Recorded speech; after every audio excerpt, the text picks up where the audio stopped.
Testing.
What's up, Still Flame?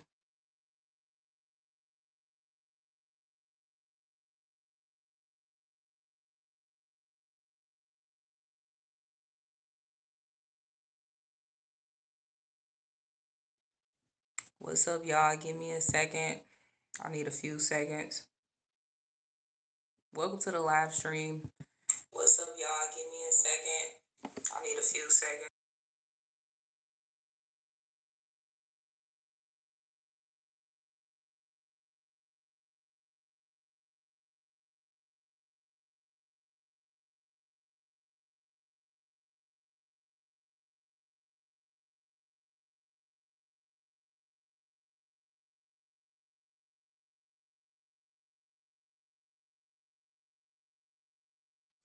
Let's talk about how hateful Chicago is.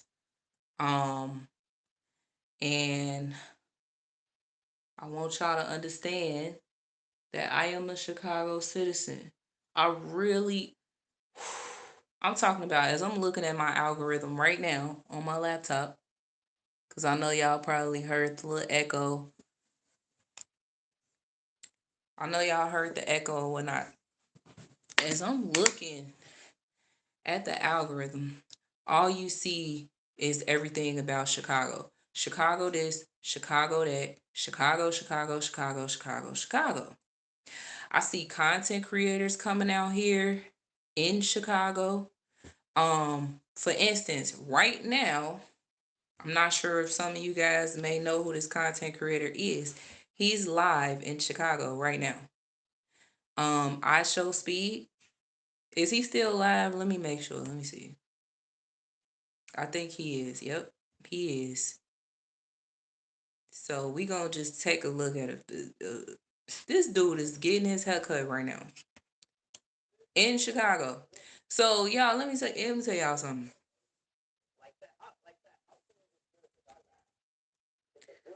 This dude is out here in Chicago right now, live streaming. I don't know what his purpose is.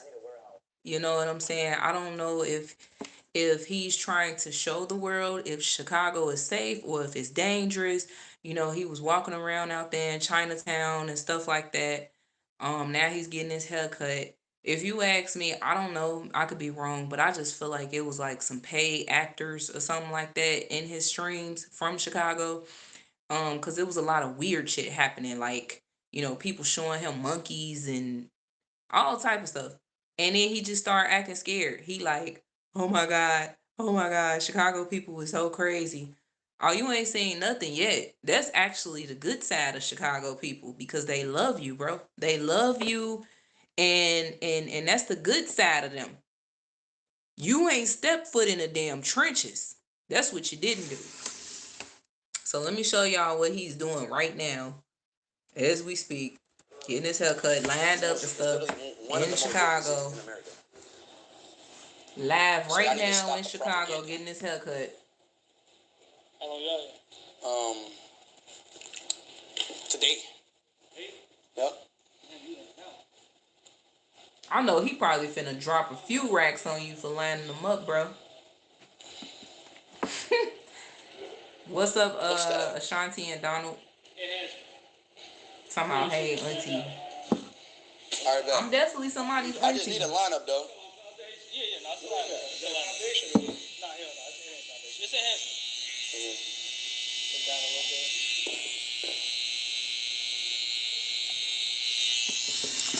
Okay, so first and foremost, this ain't shit. I just really want to rewind back to the part where he was walking around in Chinatown. And when I tell you the whole city of the Chinatown, they bum rushed his ass. That is so dangerous, dude. You coming out here, you know that people love you, my nigga. Like, you know everybody love you and they're obsessed with you. You know, Chicago is full of, like, people that idol worship. They worship, I mean, they worship everything. Real talk. So when they see a celebrity coming out here walking around in their neighborhoods, what the hell you thought was finna happen? He like, oh, Chicago people is crazy. Uh, that's the best that you're gonna get, sir. So let's go to the part. Okay, here it goes. Is this the part right here where he's in Chinatown? I don't know what the hell this dude was thinking when he decided to come out here. Honestly, here you go. I don't know. I don't know.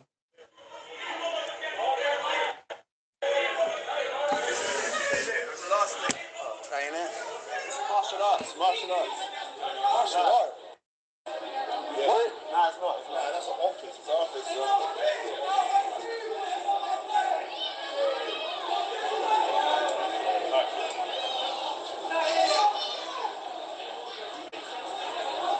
What the? Chicago Chinatown Chamber of Commerce. What even are these places?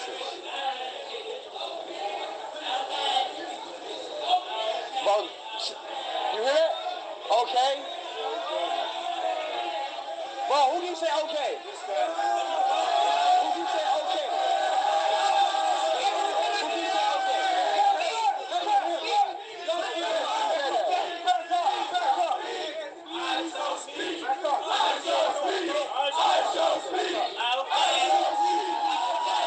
Do y'all see all these damn people? What the fuck you thought was about to happen? What you thought it was about to be? Just everybody just calm as hell now that they saw they favorite streamer, I Show Speed. You thought they was about to be like, okay, let me just calm down. There's a celebrity. Like, these people out here is crazy. They worship everything that they see anyway. They worship guns. They worship, the block. Real talk. They worship the block. They worship their guns. They worship money. Most importantly, everybody worship money. They worship everything that they put on, everything that they see. Like, you, I don't know what you thought. Then, not even just that, but this dude right here. you say okay? Because that's how you say it. Okay. Fuck it up, fuck it up. They know that shit. I'm the realest in the record. So that's Chicago lingo? Chicago lingo. You got it. Okay. Fuck it up, fuck it up. Bitch, whoop. Where you at? Zesty in the motherfucker. I ain't gonna even lie to you, bro. What's wrong with you? I ain't heard no Chicago lingo like that. That's just GAY, bro. But I do want to say that I Show Speed, he, this dude, stop acting like you ain't zesty, bro. Stop acting like you did not. You are the face of the zesty dances that you do, the zesty things that you do, and it has caused a lot of these YNs to act exactly like this. I think I pressed the wrong thing. To act exactly like this dude right here in Chicago. Talking about this Chicago slang. I ain't never heard. Maybe that's what the little YNs be doing, but I ain't never heard nobody talking about, okay, look it up. A nigga though. Oh my God! Why you keep saying okay? Because that's how you say it. Okay. Fuck it up, fuck it up. They know that shit. What? He is hilarious. He talking about this how they do it out here in Chicago. Okay, fuck it up, bitch. Like, nah, bruh. I don't know what you talking about. Who you be around? I don't know. Maybe you be up north or something like that. Oh, wait, hold on. What he say though? I'm gonna be honest. He said scrolled into another homosexual channel. Hey, you should have just left him. You should have left him there because more than likely he don't know what he's talking about. He just ended up on this stream, and the thing is, what we are actually discussing is how. Make sure you pin this topic too, hubby. Uh, Make sure you pin this topic. We are talking about Chicago full of hate. Topic: Chicago full of hate. And the first thing that we starting off with is how all of these damn content creators keep coming out here thinking it's sweet. Obviously it is for y'all because y'all are gonna get shown so much love because you famous. What the hell you thought? Ain't nothing gonna really happen to you unless somebody just feel extremely jealous and it's to the point where they ready to rob your ass. But my thing is too, people got to stop underestimating Chicago too, because you feel safe. Of course, you're gonna feel safe. You got your bodyguards around you. You got your bodyguards protected as you should. But your bodyguards is really they really lacking. I'm just call it how I see it. Your bodyguards, I don't know, man. I can't say that some of them got sense, but I mean, we in Chicago. These ninjas out here got switches. They got switches. They got lasers on their shit, all type of stuff. And this is not where you want to do your content at if you're a streamer, a content creator. And obviously, he got 43 million subscribers. And as y'all can see, let me show y'all right here. These is his amount of these are his subscribers that's constantly going up as he's streaming. Dude is already at 43 million subscribers. So as he's streaming out here, it his I'm the realest in the rock right now. So that's Chicago lingo. Chicago lingo. You got it. Okay. Back it up. Back it up. Bitch. Whoop. Where you at?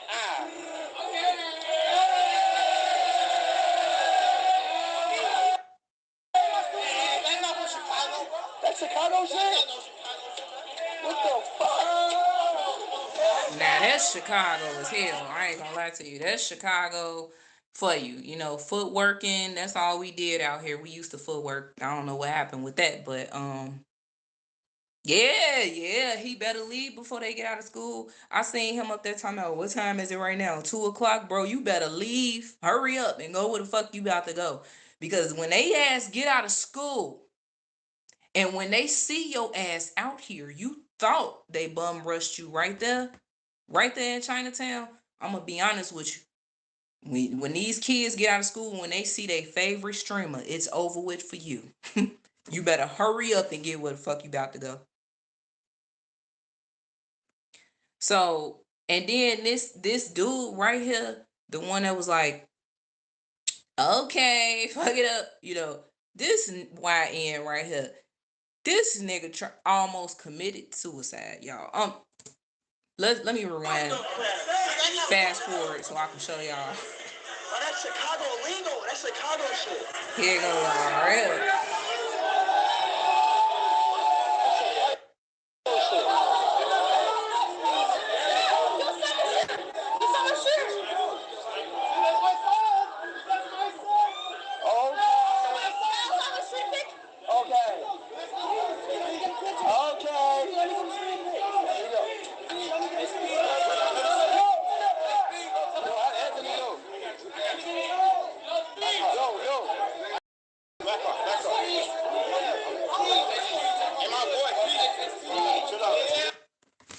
Hold on. Wait a minute. Wait. Am I missing? Did he just throw up?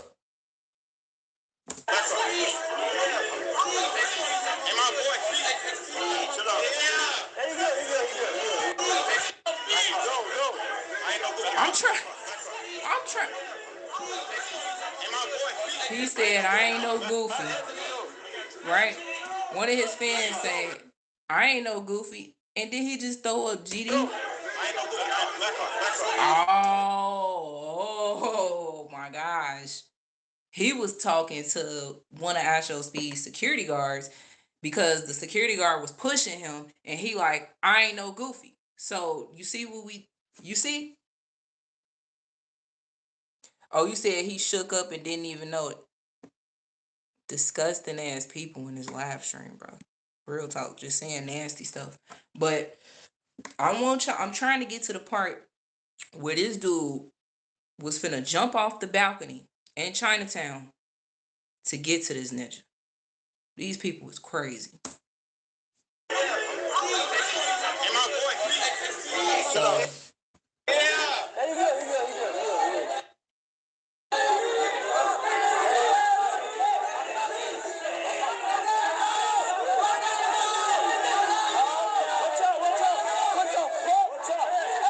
look at this nigga. Look at this nigga. What the fuck? Help him out. He falling. He falling. You okay? I love you. You okay? I love you. You okay? I'm okay. You okay? He fell. He fell. What the fuck? Yo, chill, y'all. You talking about chill? You in Chicago? This what you want him to do? Oh shit! What the fuck? Yeah, I know. See the. What the fuck is going on? Right. Chill. No, right? Bro, what is he doing? Bro, what the fuck, bro? What the fuck is...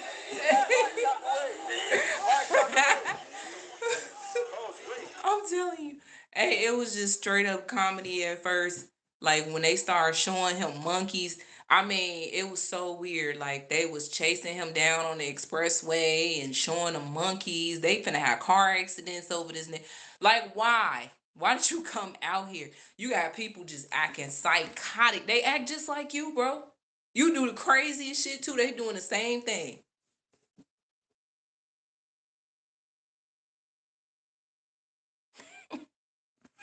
Y'all hilarious. Hey, listen, I do not do the little, Democratic, Republican stuff, Trump. I'm gonna be honest with you, like, I do not agree with any of Trump's majority of his policies. These executive orders that he's signing off on, I really don't agree with it. But the only thing that I can say that he's right about, though, for sure, is the crime in Chicago. I hate the fact that I don't even like the politicians in my own damn city because let's just be 100. This the same ninja that took a picture with Lil Dirt, you know, and then he's trying to normalize crime here. Like these politicians are sick. If you don't want to get this crime cleaned up in Chicago, I know one thing. It ain't gonna never get cleaned up. Because if you think about it, every damn mayor that was in office in Chicago, they didn't do shit. They didn't do anything. Obama was from Chicago. He lived in Chicago. He was the president. He ain't do shit. He ain't do a damn thing. You know. Um, but see, it's necessary in my eyes to a certain extent though. Real talk. And if these politicians don't come together out here to clean up crime, it's not nothing's gonna work. Nothing else. I don't know, man. I'm gonna be honest with you. The National Guard is being deployed out here, ICE, all that shit. I don't think it's gonna make this city. I'm sorry. This city needs God. This city needs God. I don't know if it's gonna help. I would hope that it would, if they have real good intentions to really clean up the crime. But I don't think it's gonna. It's too many criminals here, bro. I'm not lying to y'all. It's just Chicago. Let's let's see how many people is in Chicago.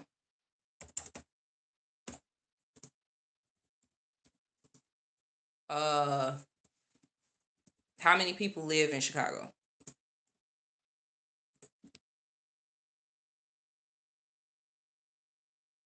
Exactly. until God run for president, you know. But it's so much crime here, and like they said, Chicago's crime rate has been extremely high over the last 13 years. How old? Yeah, so my daughter, my oldest daughter will be 13 this year, right? Um, I want to say, yeah, it was a year before she was born, actually. You know, when the crime really skyrocketed, and the reason being is because, let's be honest, Chief Keef, he started the drill rap music. Chief Keef started the drill rap music. Then you had G Herbo. Then you had Lil Durk. Then after that, it was Katie got bands, and who else? I can't even name everybody. I'm gonna be honest with you, but this is no disrespect to anyone. I'm just calling a spade a spade. Ever since y'all came out with this drill rap music and talking about y'all ops and all type of stuff, look at what it has done to our city. Look at what it has done to the cities across America. Everybody think they a savage now. Everybody think they a YN. Everybody believes that they can get away with murder. You know? And it's like, look at the little females. Y'all might as well start calling them YTs, young thoughts. I'ma just be 100. What's up, King? Yeah, make sure y'all get the like buttons up. It definitely destroyed the world. Um, as of 2025, y'all ready? Drum roll. Chicago's estimated population for 2025 is approximately 2.7 million to 2.75 million people. Do you know how many criminals? How many damn criminals it is that y'all gonna have to? How many National Guards he's gonna deploy? You think you can catch all these damn criminals now? Do you really think that y'all could clean up the streets of Chicago? I'm gonna just be honest with you. Right now, as we speak, uh, so my husband went to the store earlier, right? And he said usually on the it'd be a bunch of YNs standing on the corner and stuff like that. Nobody was out there. No, it was just like literally no one out there except the police that was just sitting right there. You know, um, they're hiding. That's the thing. Y'all think y'all gonna be able to find them? Because these YNs, they got real hideout spots, real cuts, real trap houses, all types of stuff. Y'all, I don't know, man. And they know where to go. They know exactly where to go. I don't know if y'all know where they spots be at. Uh, you said how if the criminals are black? Uh, I'm gonna be honest with you. Majority of the criminals are black, but majority of them are other ethnicities as well. They just get away with their shit. That's all. Um, you said that. What the fuck? His name is Ice, bro. Your name Ice. Y'all crazy as hell. You said the YN is doing it for the net. What if this is Ice really in the comments though? Just watching. They just watching. They like, yeah, we finna come get her ass right now. No, the fuck you ain't. But nah, that was a bad joke for real.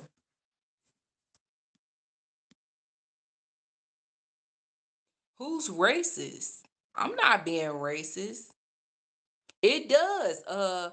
Flexible. Okay, we gotta show your comment. I don't know why YouTube hit that one. Um, you said white crime goes unreported. It do. You know, it definitely do. I'm not a citizen. What, a U.S. citizen or a Chicago citizen? I am a Chicago citizen. Been born and raised here, lived here my whole entire life, trenches and all. So, I mean, I just carry myself differently from everybody else. I don't fit in with everybody else. You know, everybody else carry themselves the same exact way. These females, they dress the same, they act the same. This nigga got on a damn Bears jacket. They done gave him a Bears jacket and everything. They flooded him with gifts. And them subscribers is still going up. These content creators, let me tell y'all something about these content creators that come out here. Big content creators. First and foremost, you got to understand something. Chicago is a very divided, segregated ass city. Okay? It's a lot of racism here. A lot of racism here. I would rather go to a real rural state. I'm sure they racism ain't got shit on Chicago racism. And bro, you could have really brung the citizens of Chicago together. That's not what you're doing though. Coming out here showing your face, and the fans is going crazy, and they love you. And yet and still, when you leave, Chicago is still gonna be divided, segregated, and everybody gonna go back to the hate. Some of these content creators don't even know that they got the ability to bring people together too. But they don't do that because they care too much about they self, they streaming channels, and their money. Everybody just so damn selfish nowadays. It don't even make no sense. Unfortunately, we should be trying to, fortunately, but unfortunately, we should be trying to come together ourselves. We shouldn't even need a damn content creator to do that. But like real talk, he really could have been doing that though. He really could have. You was in Chinatown. There was black people in Chinatown, Hispanics, all that, bro. And when you leave, we still gonna go back to the same hate that we had amongst one another before you even came here.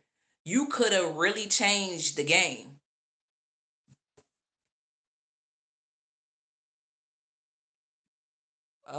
Make sure you getting the trolls up out of here. Y'all gotta stay on topic. Miss Dog said, if ice roll up on you, what you gonna do? Shit. What the fuck? What you think I'm gonna do? What you think I'm gonna do? What do you think I'm gonna do if ice roll up on me? I'm gonna protect myself for sure though, you know, because I ain't illegal.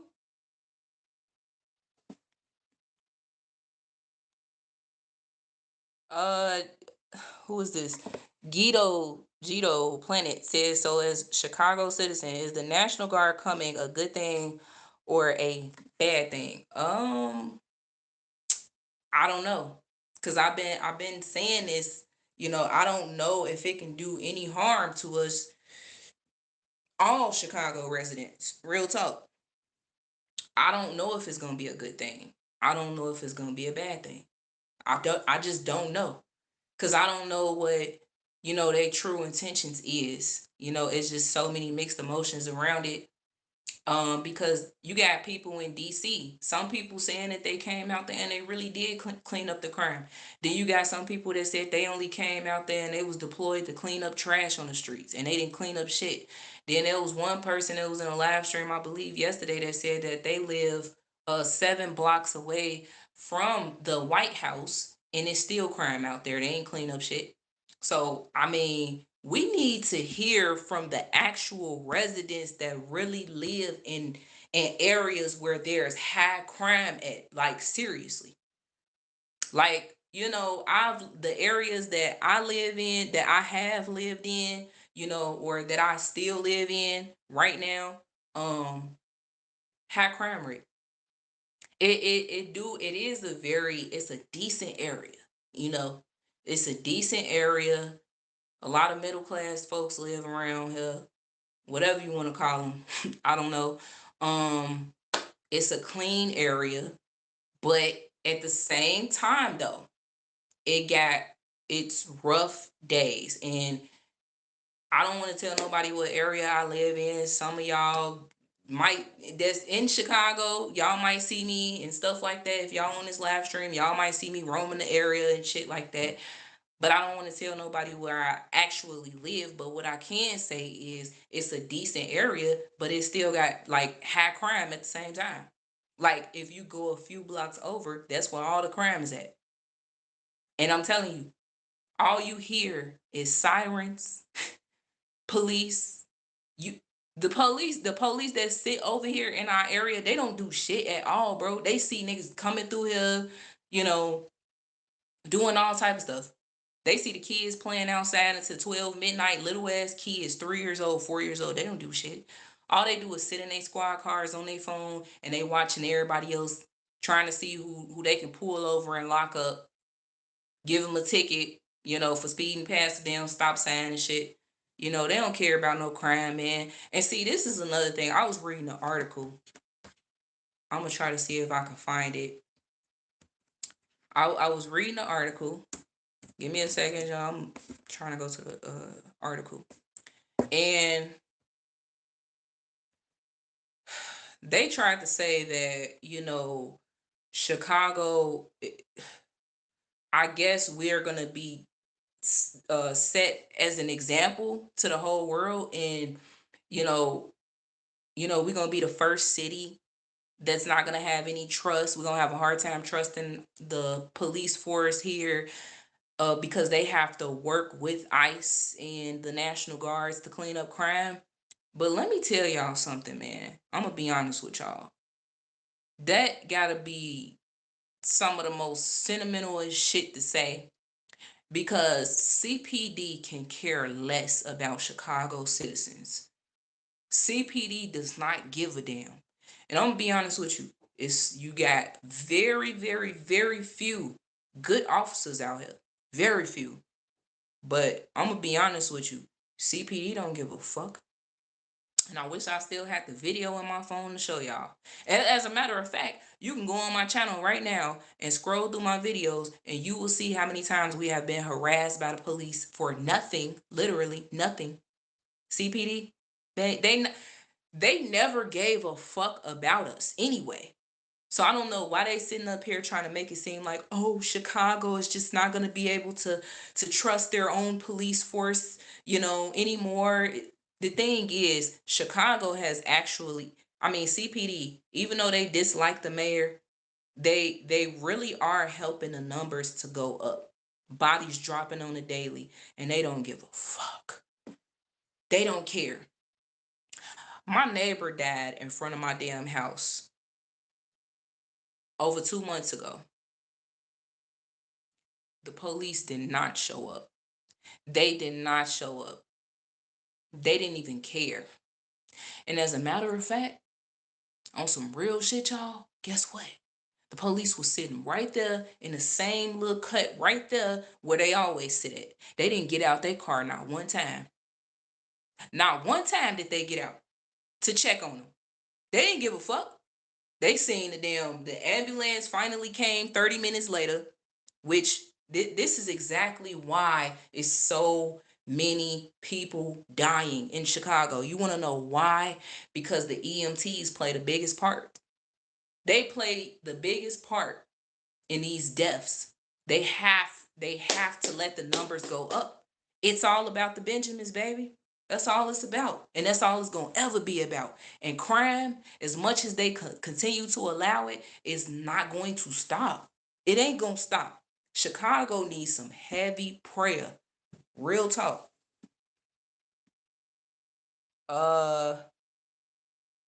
Exactly. They don't never try to stop crime.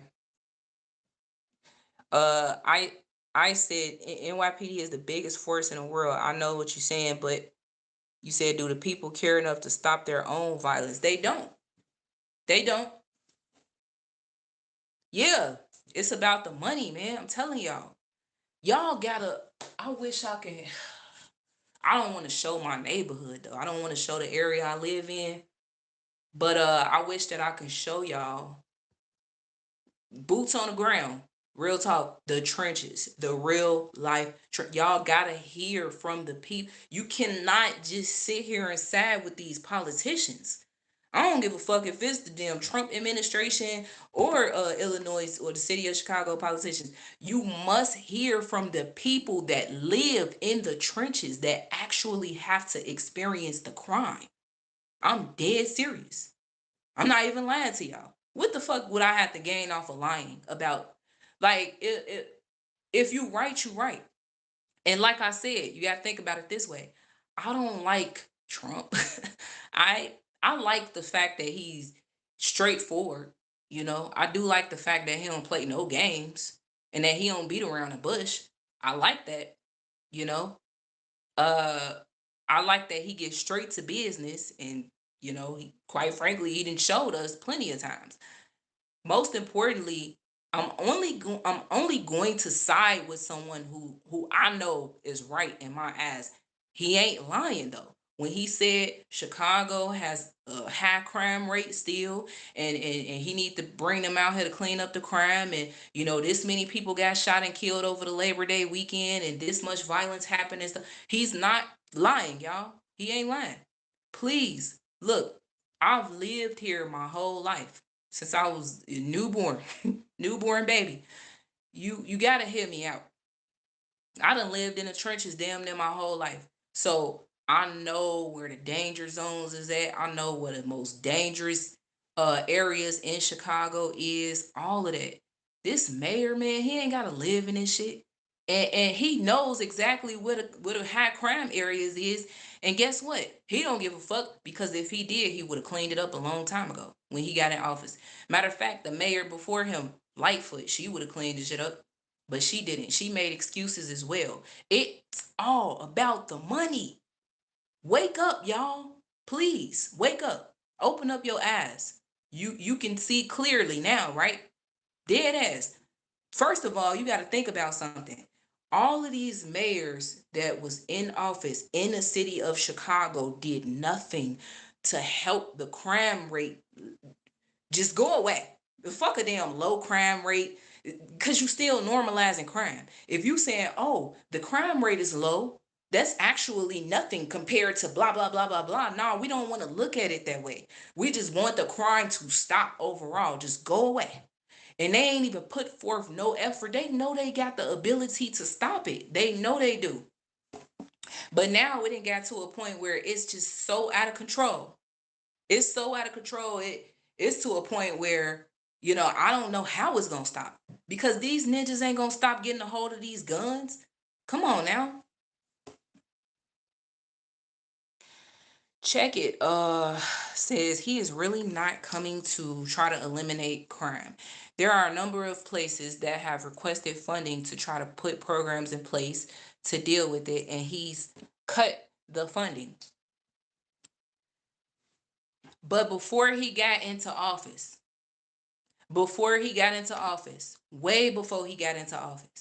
there was crime here.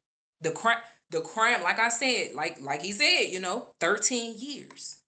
What happened? Why didn't the National Guards come out here when Chief Keef started the drill rap music to the point where the whole world just started acting like they got ops? You know? What happened to the National Guards coming in? Why was crime not cleaned up then? Why? You said you need to do some research on what causes people to want to commit crimes. The devil? I don't have to do that much research at all. All I have to do is open up the real book, the Bible. The devil, that's what helps people to commit crimes, because their minds become so corrupted and so full of negativity. They become such chaotic ass people. It's to the point where they just won't put a gun down at all. They won't stop fighting. They won't stop getting into it with people.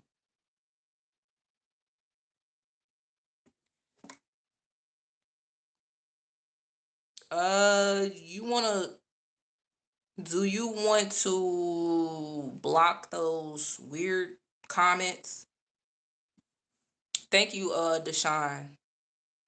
Check, it says there are definitely people who are hell bent on being criminals, but most people, if they got opportunities to make a decent living, would choose that. There is, okay, so I'm gonna be honest with you. There was programs put in place, it was to the point where, you know, the whole city of Chicago, the children were occupied because they were always in these summer programs, and they were part of after school program, after school matters, things like that. And I'm gonna tell y'all something. People keep on trying to say, "Oh, if they put the programs into place for the children and stuff like that, the crime rate will drop." It wouldn't even. I was a part of After School Matters before. I was a part of all different types of programs when I was a teenager. I went to I had got my first job. I was in a workforce program. All of that. It still didn't stop. It still ain't stopped. And even when I was in my senior year, because that's when the crime rate went up in my senior year. Oh, by the way, yeah, I went to school with Chief Keef at the time when he did the first song that he did came out. We was at the same exact school. Yes, I seen him there. Yes. Did I react? No, I didn't, because I didn't even know who he was, to be honest. I didn't know who he was until everybody started hanging out the windows and screaming out the windows. He couldn't even get out his classroom all the way because people were going crazy. They loved him. They loved his music, you know. They glorified that type of music. And I'm gonna be honest with you, from that day forward, I promise you, we wasn't safe. We just wasn't safe. At that point, next thing it was a lot of shootings and killings going on, and we just was not safe no more. And ever since then, fast forward 2025, here we are, just crime rate out of control, ridiculous. You got 8, 7, 8 year olds walking around carrying pistols and everything. They got ops too, literally 8 year olds. I'm not even playing with y'all. Real talk. So, kind of forgot what the hell I was saying too before that. You said, "What's up, Kareem?" Check it. Says the dude that wants to send the guards to Chicago is not doing that. He doesn't really care about crime. I know. That's what I'm trying to get you to understand. Check it. Like I said, I only agree with what he said when he said Chicago still got crime. But I have a hard time trusting Trump at this point. Obviously, I'm not on the side of the Illinois and city of Chicago politicians. I'm not on their side because before all this came into play, they was some corrupt ass officials in the first damn place. Let's just be 100. And y'all people that live in Chicago know that. I don't know how they was able to brainwash y'all that quick and get y'all to, oh, my bad, my bad. I'm sorry. I'm sorry. Chicago is already filled with hate. Chicago is filled with hate. So all you had to do was hate Donald Trump, because everybody else do too. So they're not gonna agree with this man. They're not gonna agree with anything that he do. It ain't nothing but a bunch of hateful people. And I dislike Donald Trump. I'm not gonna say hate because I don't want to hate anyone. I dislike the things that he do, the things that he say, the way that he is, but you gotta agree to a certain extent. Real talk. You gotta agree. You know, exactly. The no snitch policy killed Chicago. Y'all know what's funny? And I was talking about this the other day. I said these YNs be like, I ain't snitching. I said this yesterday. I ain't snitching. I'm not about to snitch. I ain't telling her, hell no. But whole time though, whole time they get on. Come on, y'all. You know what? I'm about to pull up uh some Chicago beef right now. I'm gonna just type in Chicago beef because I don't know the names of the specific people. Uh, Let me see. Who is this? Can y'all name one of the people that's into it out here? And I ain't trying to like cause no problems or anything like that, but I really do want to show y'all. Now I would do the females Chicago beef, but Yeah, I can't even find it, man. I can't lie. It is. It is our culture. We are the issue. You know, I don't have black fatigue because I still love my black people though. Power to my people.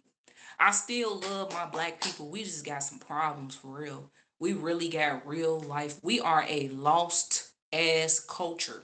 We are lost. And y'all need to really find yourselves.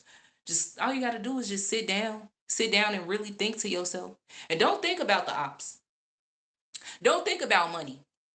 Don't think about your job. Don't think about the stuff that you can't afford. Don't think about nothing else other than yourself and you changing for the better. Because change means everything. Real talk. We got, you know what? Let me go this. Kareem says you have to leave. I wish it was that easy. I would not be, I promise you, I wouldn't even be sitting here complaining. I would still be talking about my city if I lived somewhere else. But I wish it was that easy. I wish I can just go because I want to. I don't want to stay here, bro. I do not want to live here. I don't want to stay here. I don't want to be a part of this shit. I don't like this. I don't. It got so bad. It has gotten so bad. It's to the point where I don't even know if we coming or going out here.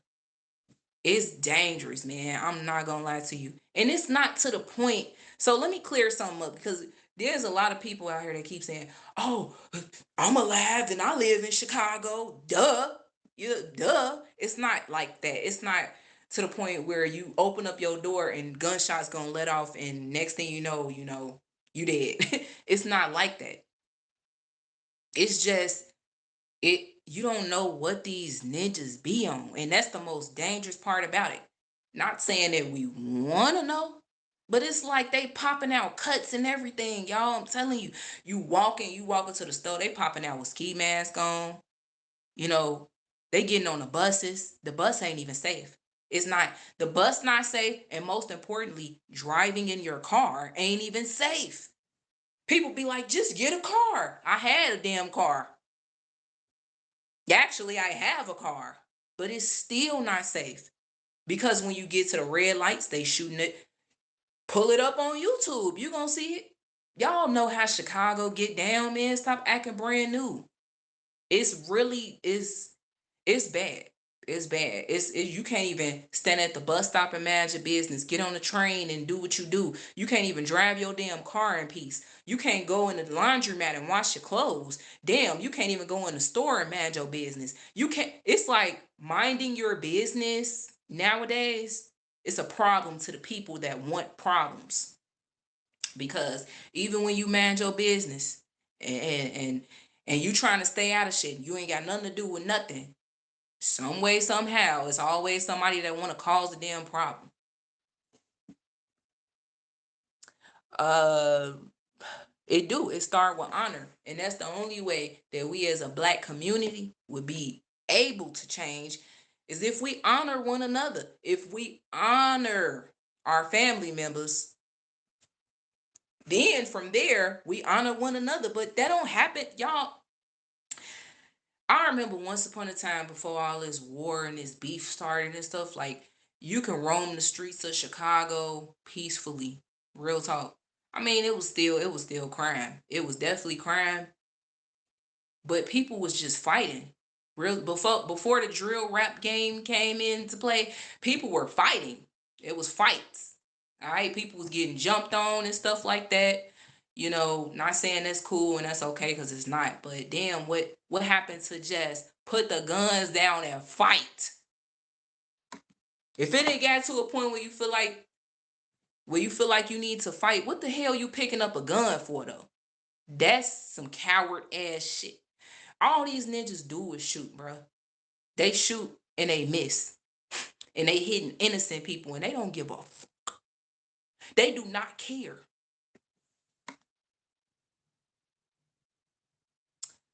Uh Kareem, are you from Chicago? PGA Bishop. You said in Chicago, has a man ever got physical or verbal because you rejected him? I'll get to that in a second. Uh Trail. Y'all, I ain't gonna lie to you. I ain't even got my glasses on. I could barely see. Trail says, I wouldn't even say it's a black thing. It is more of a black American thing whose parents are also from here. Other blacks are not like this. I feel like it starts in the home, and I've been saying this, and the reason why a lot of these YNs is so messed up in the head. Y'all listen to their interviews. These little YNs, they be having these interviews that's into it with people, you know, the females, they be doing the little interviews and stuff because they into it with people. They got ops too, unfortunately. But if you listen to their life story, they'll literally tell you that their parents was just not there. Their parents ain't give a fuck. And that's sad. And that's sad. And I'm not saying that it's okay to be a criminal because your parents were not there. It's not okay. It's not an excuse. But it's just sad because, you know, when you young, you look to your parents for guidance. And when your parents not there, what the fuck, what guidance you gonna have? Now you gotta go to the streets. Now you gotta pick up a gun. Now you gotta start selling drugs. And honestly, let's be 100. Some of these ninjas, they become criminals just based off of the music. The music corrupts their mind, and it turns them into criminals, and it turns them into savages. And then also you got the YNs that they become criminals just because they just like flashy stuff. They want the fast money, the fast life. So they just go straight to that. And they have a good upbringing, but they just see the things that, and when I say good upbringing, in my eyes, I mean like they had their parents there in the picture. They just decided to turn to the streets because they wanted the flashy lifestyle. And it's like, I'm just so glad I wasn't like that. I'm glad, like, I had my issues as a teen and stuff like that. I couldn't stay out of trouble too, but I'm just glad I didn't care about flashy stuff. Like, I didn't care about money, cars, and clothes and shoes and all that. I wore what I wore, you know? But at the same time, the crime rate is high. It's going to continue to be high because of the fucking parents. Because of the parents. They don't give a fuck. And I just wish that these parents would care. They have they lack compassion so much to the point where they don't even care about their own seeds. Real talk. And I'm not just talking about the women, the fathers, most importantly. Y'all ass be out here in the streets, and y'all kids look up to y'all and they watch y'all in the streets and they like, damn, I want to be like daddy too. And so they grow up and they do the same exact stuff you doing. And instead of guiding them the right way, some of y'all actually glorify their behaviors. Let's be 100. You said Madison and Pulaski. Whoo wee. I know about Madison and Pulaski out west with at the Fifi, right? Nah, I was actually born and raised on the west side of Chicago, K-Town. And then I moved to the south side, and I've been living on the south side since I was what, 4 years old, 3 or 4. Yep, K-Town. Dang, I probably know Kareem. I got family that still live in K Town. Right, out west 290. uh, you said I used to come every year to 2018 and love it. Look, I'm gonna be honest with you. Chicago, Chicago has a beautiful skyline. And if some of y'all are my subscribers and y'all have hopped in my live streams, I've been up there at the lakefront and I show y'all the beautiful scenery, how beautiful it is. It is beautiful. It's a beautiful city, actually. You know, it's just, it's demonic, though. It's very demonic. It's like demons everywhere, bro. And you know what's even more sickening? These churches are even worse.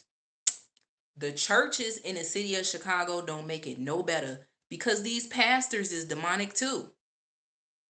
I'm not saying all of the pastors are, I'm not saying all of the pastors are, but they, man, you when you they are leading the people wrong, because they're watering down the truth and they not telling them the real truth.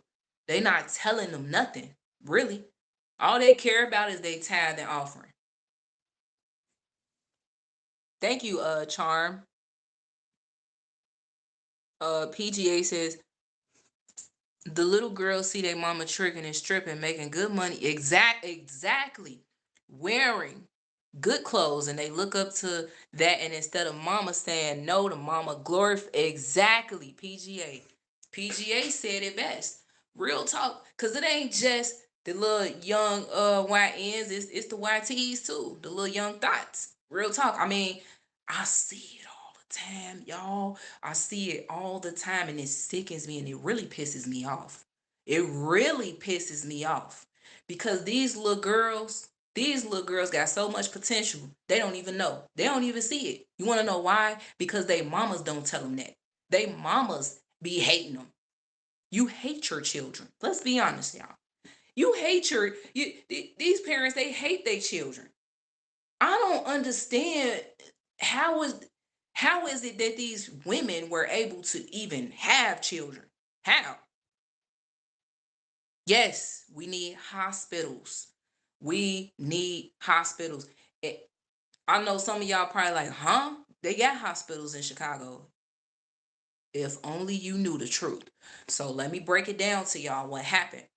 I forgot what year this happened. Mr. Kane, hubby, maybe you can pull it up. I mean, put it in the stream if you find it, if you get an opportunity.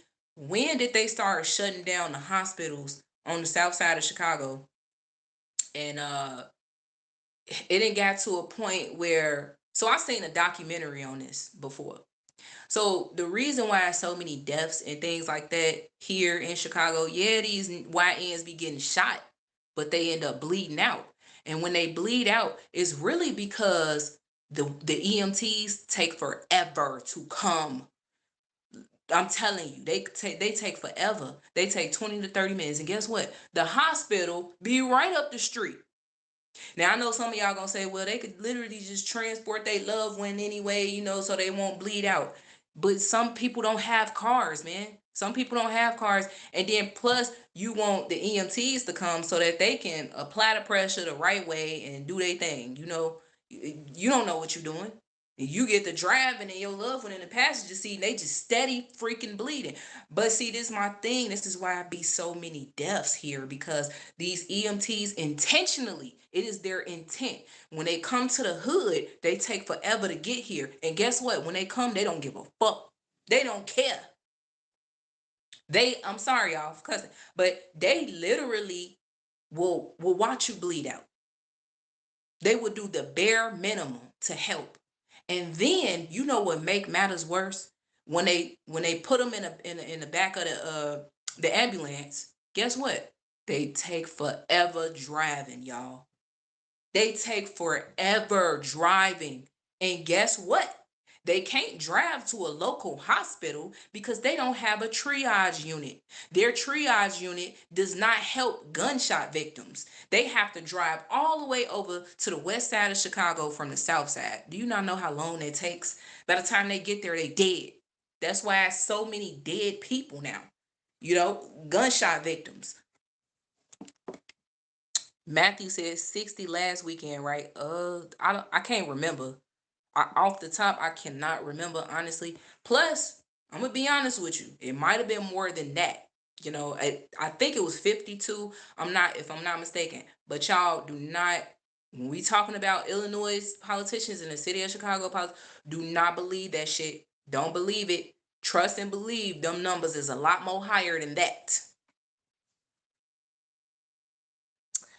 Charm says, not always on purpose. Most of them hate themselves because most don't know what love is. Exactly.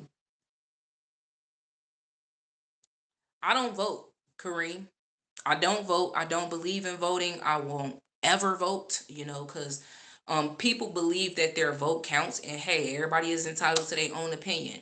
Voting is not going to do shit. It's not. You know, what is it going to solve? It's not going to solve nothing. Exactly. You said seeing a man die in front of our crib because the hospital at Dunkin' Donuts taking their time. Yeah. Yes. And they came back. I mean, when the EMTs finally came, when my neighbor died in front of my house 2 months ago, the fire department came within 5-10 minutes. Mind y'all, it, the police was sitting right there. They didn't give a fuck. They did not care. You know, they told us call the ambulance. Guess what? The fire department shows up first every time, and the fire department couldn't even do shit. They was like, yeah, we need the ambulance for this.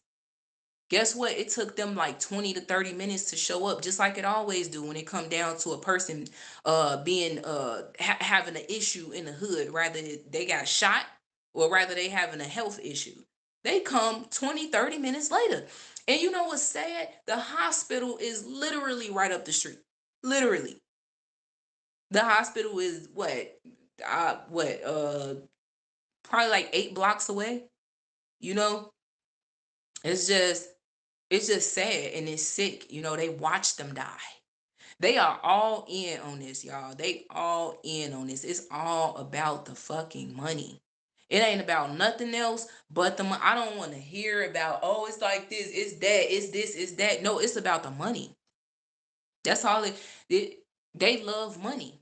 They love, I'm gonna be honest with y'all. When I look at the mayor of Chicago, and you could look in his eyes and see bullshit. You could see bullshit written across his face. You know, I don't trust that man for nothing in the world. I don't trust him.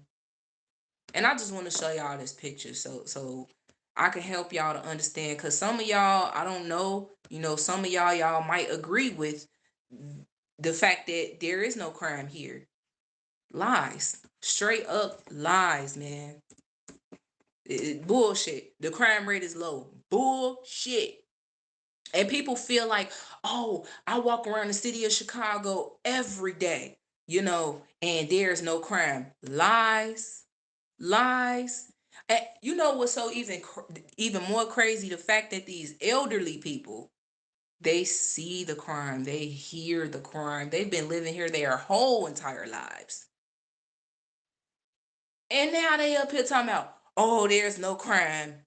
They agreeing with the mayor. Let's be 100. It's really a race thing too. It's not even just hate. It's like well, race situation. Racism is hate. So, you know, they just want to agree with the mayor because he's black and Trump is white and Trump is racist. Like all of these presidents that was actually in office was racist. If you ask me, shit, they ain't ever give a damn about the American people. So I want to show y'all this picture of the mayor of Chicago uh posing with the Chicago rapper. Oh, he had a sit down with him too? Damn. Let me find out, dude.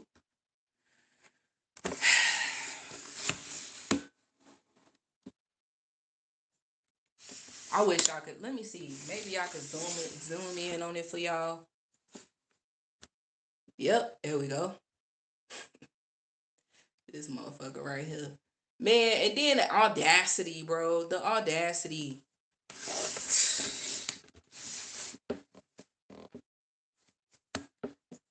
Now I just want y'all to let this sink in for a second.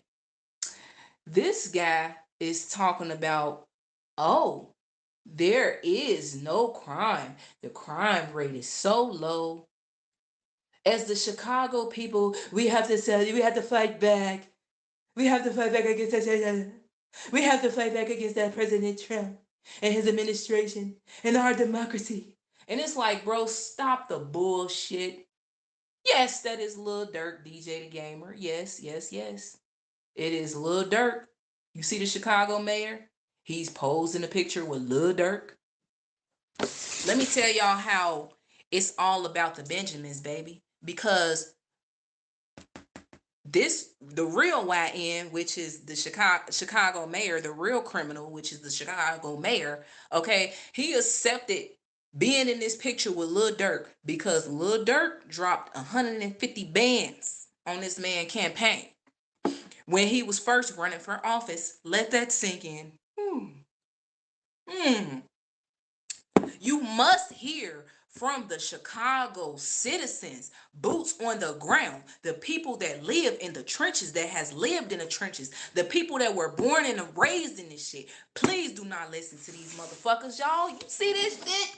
Come on, man. Come on, bruh. And this is a Chicago drill rapper. A Chicago drill. Y'all know who this is. Let me blow it up some more so y'all can look dead in the faces of these people. I mean, the fact that they are, let me tell y'all something. You know what's wrong with people and why people have no memory of this right here? Why people have no memory? Because I even forgot about it. You know what I'm saying?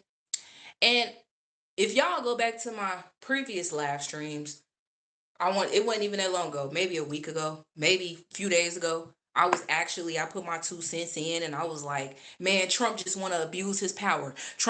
I was wrong. And I take full accountability that I was wrong.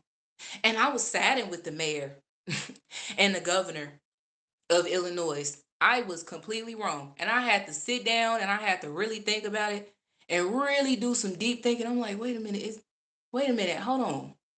No, hold on. No. Then when Trump would put the icing on the cake is when Trump had came out with that video and he said, over the Labor Day weekend, this many people got shot and killed. And I said, you know what? He ain't never lied. Ain't no crime went down in no damn Chicago, man. This shit is still, especially the fact that I go outside and run my ass right back in the house, especially when I hear gunshots going off. These kids still be outside playing in the midst of it all, man. You can't tell me that their parents give a fuck about them either, because they don't. Then when something happened to their kids, they be on the news crying and shit. My baby, oh, he was a good kid. He was, because when you go on his Facebook page, he got tattoos all up and down his neck. He got the doggone pistols like on the side of his face. He got the bands up to his ear. Like, come on, bro. So let me show y'all the picture again, because you want to know who had to remind me about this? My husband. Because when I sat down and I did some deep thinking after that live stream, I was like, you know what?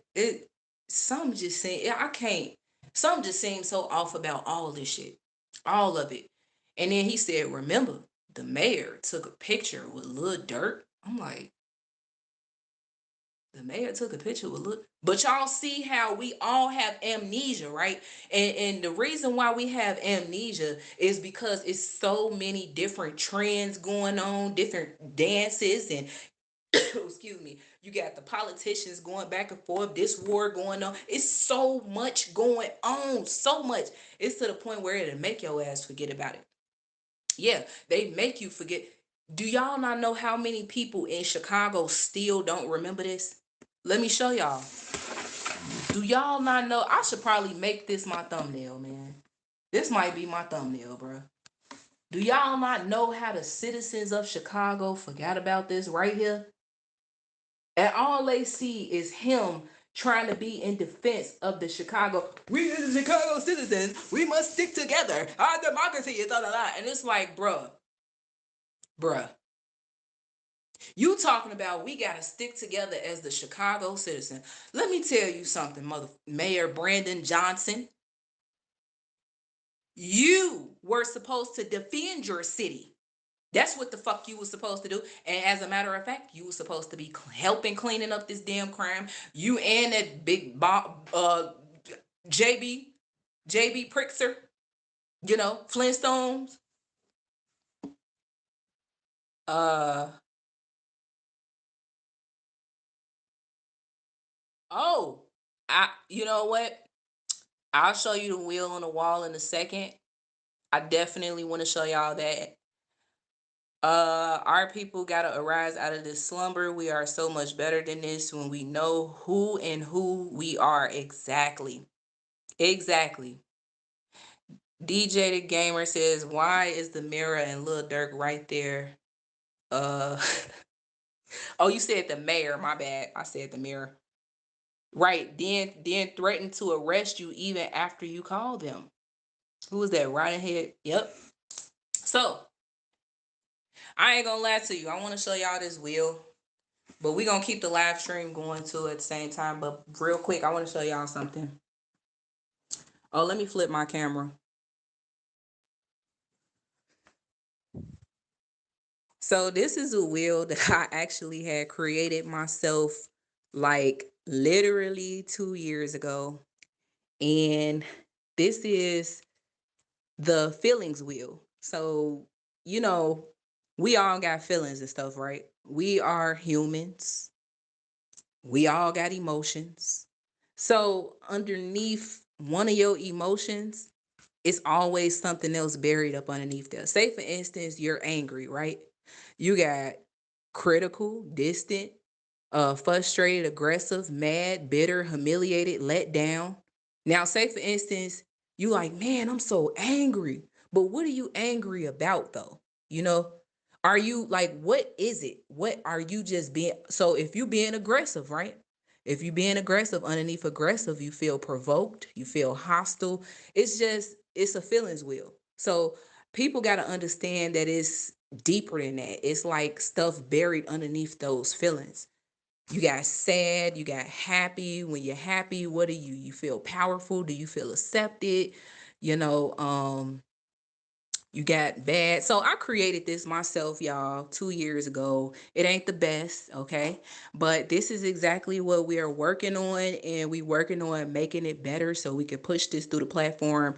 I actually want to sell these things, so I'm gonna create my first one for real, y'all, real soon. I've been working on that, and then I want to start selling these because I believe that it will benefit people, especially the kids that's in school and teachers what probably love this. I would be honest with you. Teachers might love this one right here because this would be good for the kids. They'll be able to like really point out how they feel underneath that actual feeling. Facts. So just want to show y'all that. Uh so back to the crime. Yes, it does. Shout out to my therapist, my old therapist a long time ago, actually. Uh he's the one that actually introduced me to the feelings wheel, and it helped me to really understand what's buried underneath the feel, because anybody could be angry. Anybody could feel sad. But what's underneath that? What do you really feel? You know what I'm saying? So I just it really helped me though, to be honest. You said we need a new mayor. DJ the Gamer, are you in Chicago? Let's get back to this. So, for the people that just came in, you know, or people that's still here, let me show y'all this picture again.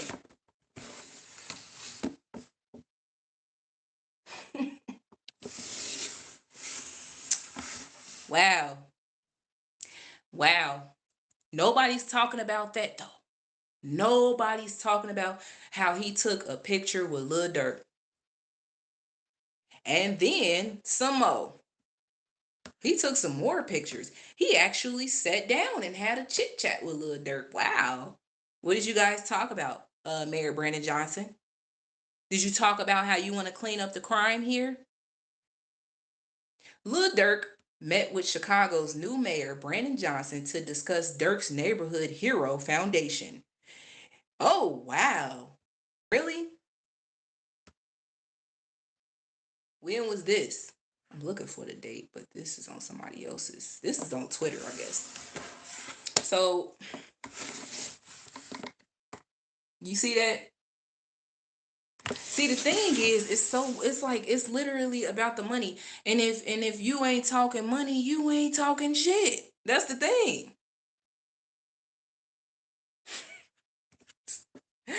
If you ain't talking about money, you ain't talking about nothing. Ooh. He took a picture with Lil Durk and his girl. Oh wow, congratulations, y'all. We have one of the best mayors in the city of Chicago. Chicago, we got one of the best mayors ever. There is no crime, y'all. There is no crime. The crime rate is low. Shout out to Chicago. There is no crime, guys. It's perfectly fine here. Nothing to see. No crime. You know, even though the mayor, he took a picture with the drill rapper Lil Durk and his girlfriend. There is no crime. Okay. You know, it's no crime. It's perfectly fine here. Perfectly fine. Best mayor ever. You know, if he come out with some drill music, I'm pretty sure he'll get a lot of support. You know, the mayor. Uh Freeman says the black community should throw the no snitch rules. Yeah, Chicago is Gotham.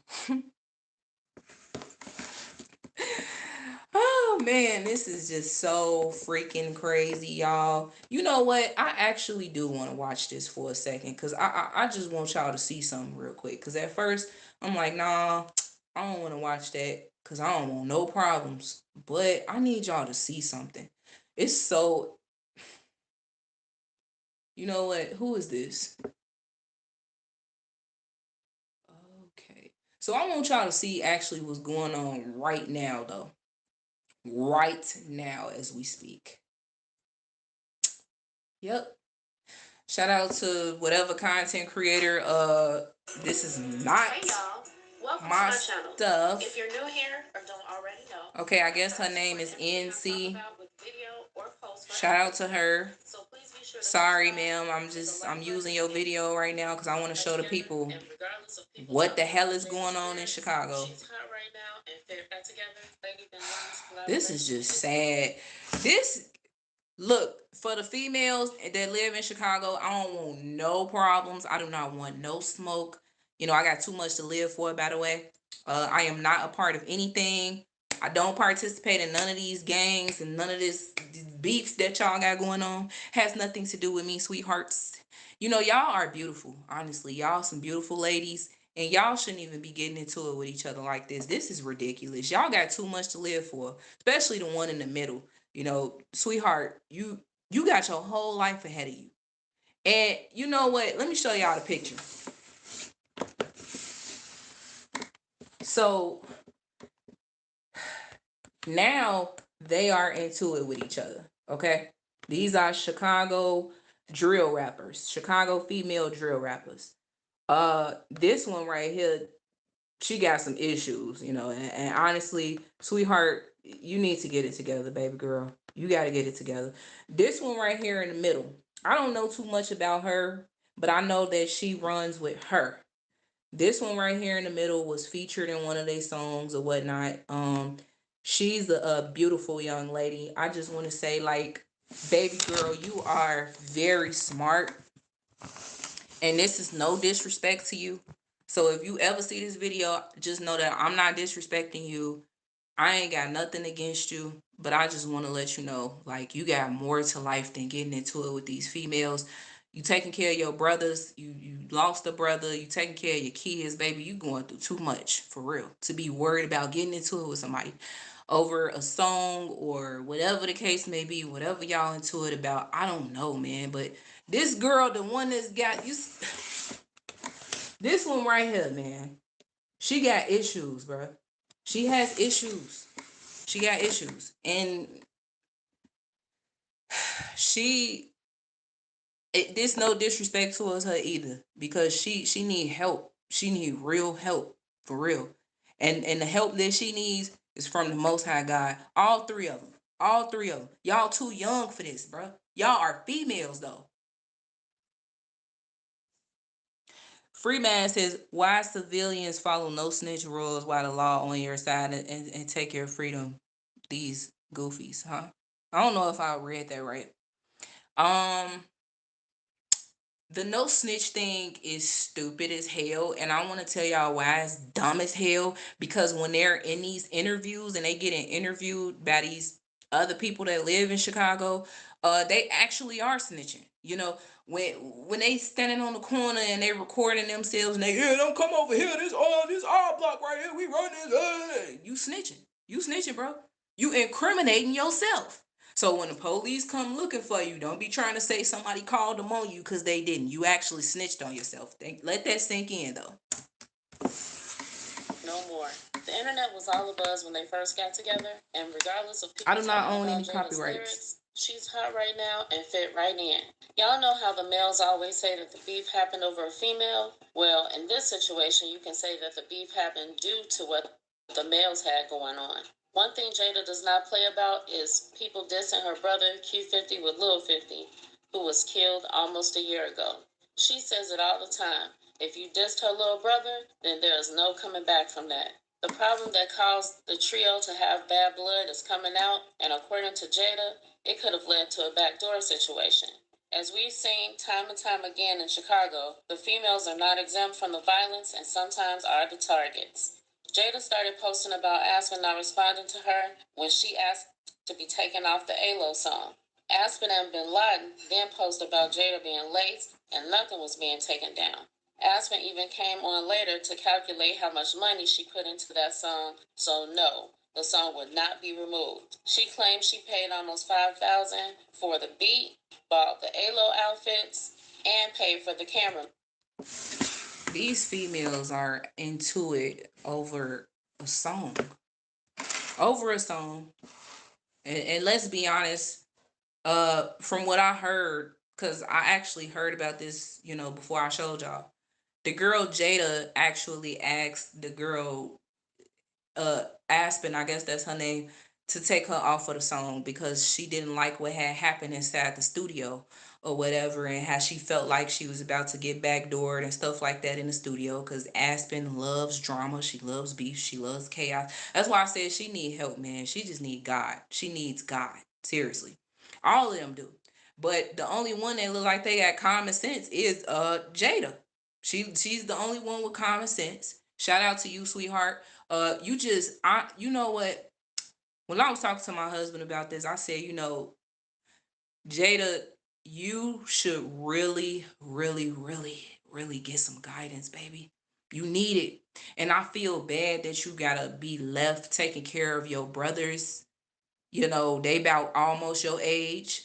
One of your brothers got killed, and then you taking care of two children of your own. That's too much on you. That is too much. You are too young to be going through that, for real. Somebody, y'all see what she going through. Somebody needs to help her. I know it's people out here that can help her, and they have the ability to help this young lady. She needs help. She's basically crying for help, and everybody's just sitting back watching because they love the chaos. They love the beef. They love the drama. They want her to keep going live, talking about it and on her lives and stuff like that. No, this girl needs help. She needs help.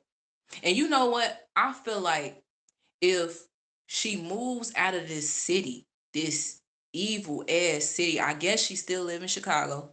Leave Chicago, G. Y'all got money. I don't know your financial situation, but obviously y'all drill rappers, y'all be having hella money. I just feel like get your money and go.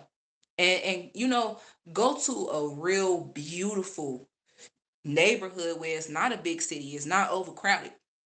You and your family, you and your brothers, and y'all can do streams or videos about y'all lifestyle in Chicago and how it was once upon a time when you used to live in Chicago. And do not expose where you live at. Just be somewhere peaceful, off grid. Just do that. Please. Because like this is not I'm gonna be honest with you, I'm very afraid for her. I'm afraid for her because, you know, number one, you're going through a lot. Your brothers, they obviously they into the shit as well. They into some shit. Um, I just out of all three of them, honestly, I really feel for her the most. Because you could tell when you listening to her, she got common sense. I just damn. What's crazy? It's like the times that we living in when you really want to help somebody mentally, it's hard to do that because they be too far gone. They way too far gone. They just want to keep doing what they do. They don't want to stop. And I just really hope and pray that she really, really remove herself from the situation. I don't want nothing to happen to you. I don't want nothing to happen to none of them. Real talk. Y'all females, y'all beautiful. Y'all still got y'all life ahead of y'all. And Look, these bullets ain't got no name on it. It don't have no name on it. They ain't got. They don't care about. They don't care about your culture. They don't care about your gender. It don't care. Real talk. They ain't got no name on it when it comes to these children either. And baby, you got children that you taking care of. I don't want you to be in the midst of no beef with another chick. She's obviously we all know that the girl Aspian, she is definitely, very childish. She's childish. She love drama. She love chaos. No disrespect to her, but baby girl, please seek the Lord himself. Real talk. You need real serious help. Like because y'all know what's crazy. Aspen don't even know that the little girls over here in my neighborhood is highly influenced off of her, and the way that she acts, the way that she dresses, the drill rap music, the female beef actually it has a high influence on the younger generation underneath them. And now I'm seeing 12-year-olds and 10-year-olds out here with half tops on. I'm not lying to y'all. They got these little booty shorts on. They come outside when it's hot out, and I see the little girls younger than them, like 7, 6. Man, this is just crazy. It's sick too. It's really sick. And y'all gotta understand that y'all, these little kids look up to y'all. They look up to y'all because unfortunately they like drill music. They like, look, my daughter, she walks around the house, she hears you can't make this up, man. A 1-year old though. She heard a song one time and they was like in the beginning, hey, hey, hey, you know how they get the rapping and they start off, hey, hey. So now sometimes she walk around the house and she like, hey, hey, hey, hey, hey, hey. I'm like, no, no, no, no, no, no, no, no, no, no. We not about to do that, baby. No, we not. No. I don't want my baby being no damn drill rapper. The hell I look like? What we look like? And if she ever get older and say, I want to be a drill rapper. Nope. Nope, nope, nope, nope. Cause some of these people they say, okay, well, my kid want to be a drill rapper. Either you gonna let them rap about the hood life, or you gonna let them rap about ABC 1 2 3. You know what I'm saying? But that's still bad because we programming our children. Like for instance, Gracie's Corner. I mean, at first when she came out, I liked Gracie's Corner because it was making the children get smart, like the ABCs and the 1 2 3s being rapped and sang about it, things like that. But then it got to the point where she started doing features with actual artists that drill that do music for real, like that I don't like, and then and it's drilling it inside of the kids' minds. And I'm telling you, now you see the little kids walking around here rapping, hey, hey, hey, hey, hey, and they little as ever, like 2, 3 years old. Like, no, man, hell no, nah, bro. So I turn on R&B all the time. I turn on old school. I even turn on jazz music for my child all the time. That's all she listens to is R&B music and jazz music. And then far as television, we do not sit her in front of the TV all day. She don't even like watching TV like that. You know, so we turn on nature sometimes, and she watches nature and she watch educational things. But y'all, these kids be looking up to y'all, man. They really look up to y'all, and y'all gotta understand that, you gotta think about the children that's underneath y'all, the teens that's underneath y'all. And they look at y'all for, unfortunately, guidance because they not getting it from their parents. Ain't that something? King Sex, thank you. I hate I have to say your name, but um let me see. Freeman says black content creators love and glorify negative gangs. Most of the title using the most dangerous neighborhoods. I'm sorry, but I don't know if I'm reading your stuff wrong, but yes, DJ Jesus can help her if she just asks, but One thing that I noticed about her, you can tell like when she does have her alone time, old girl, Aspen. I might be wrong, but shit. When it look she just seemed like the type when she do get alone time to herself, she be like losing her mind. Losing her damn marbles to the point where she like, man, shit, damn, I gotta pop another pill. I gotta This girl has admitted to popping pills. She admitted that her weed was laced and she don't smoke weed anymore because it was laced. Um yeah, she need help. She needs help. You know, and let's be 100. I saw her in videos toting pistols and everything. And y'all play with guns. Y'all be out here playing with guns. You a female. Now I'm not saying that, you can't have a gun on you. I'm not saying that. Because I mean, the city that we live in, you definitely better stay strapped up if you got one. Because these motherfuckers out here is crazy, And I'm talking about the legal way, matter of fact. Even though I feel like, why the hell do we really have to have paperwork showing that you have a gun? Why do you need that? And I'm not saying I got one. I do not hold any weapons or anything.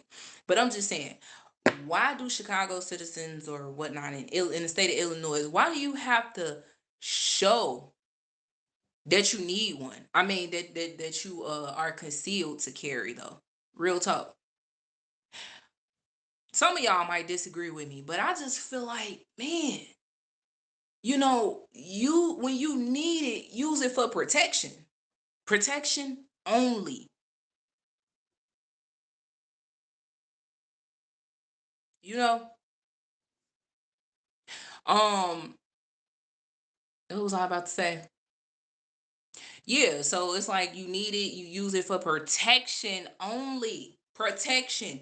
Not using it to tote it in front of the cameras and showing people what you got and showing them what you telling them what you gonna do to them and getting into it with people and toting your gun and stuff like that just to show them what you would do to them. And that's not what I'm saying. It's just like, I'm talking about this city that we live in, bro.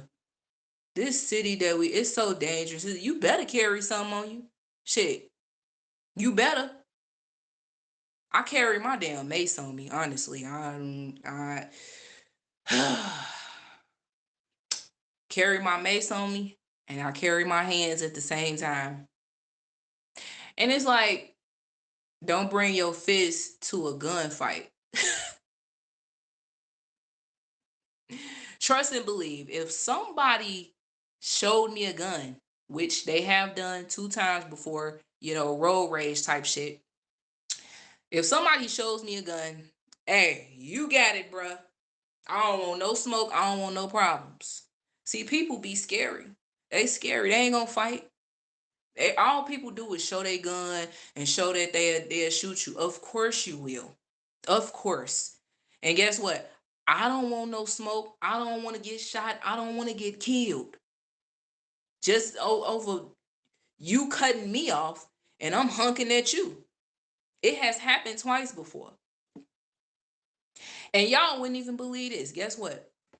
Guess what? The first time it happened when we was in what was we at? We was in Palos Heights, and it was a suburban city outside of Chicago.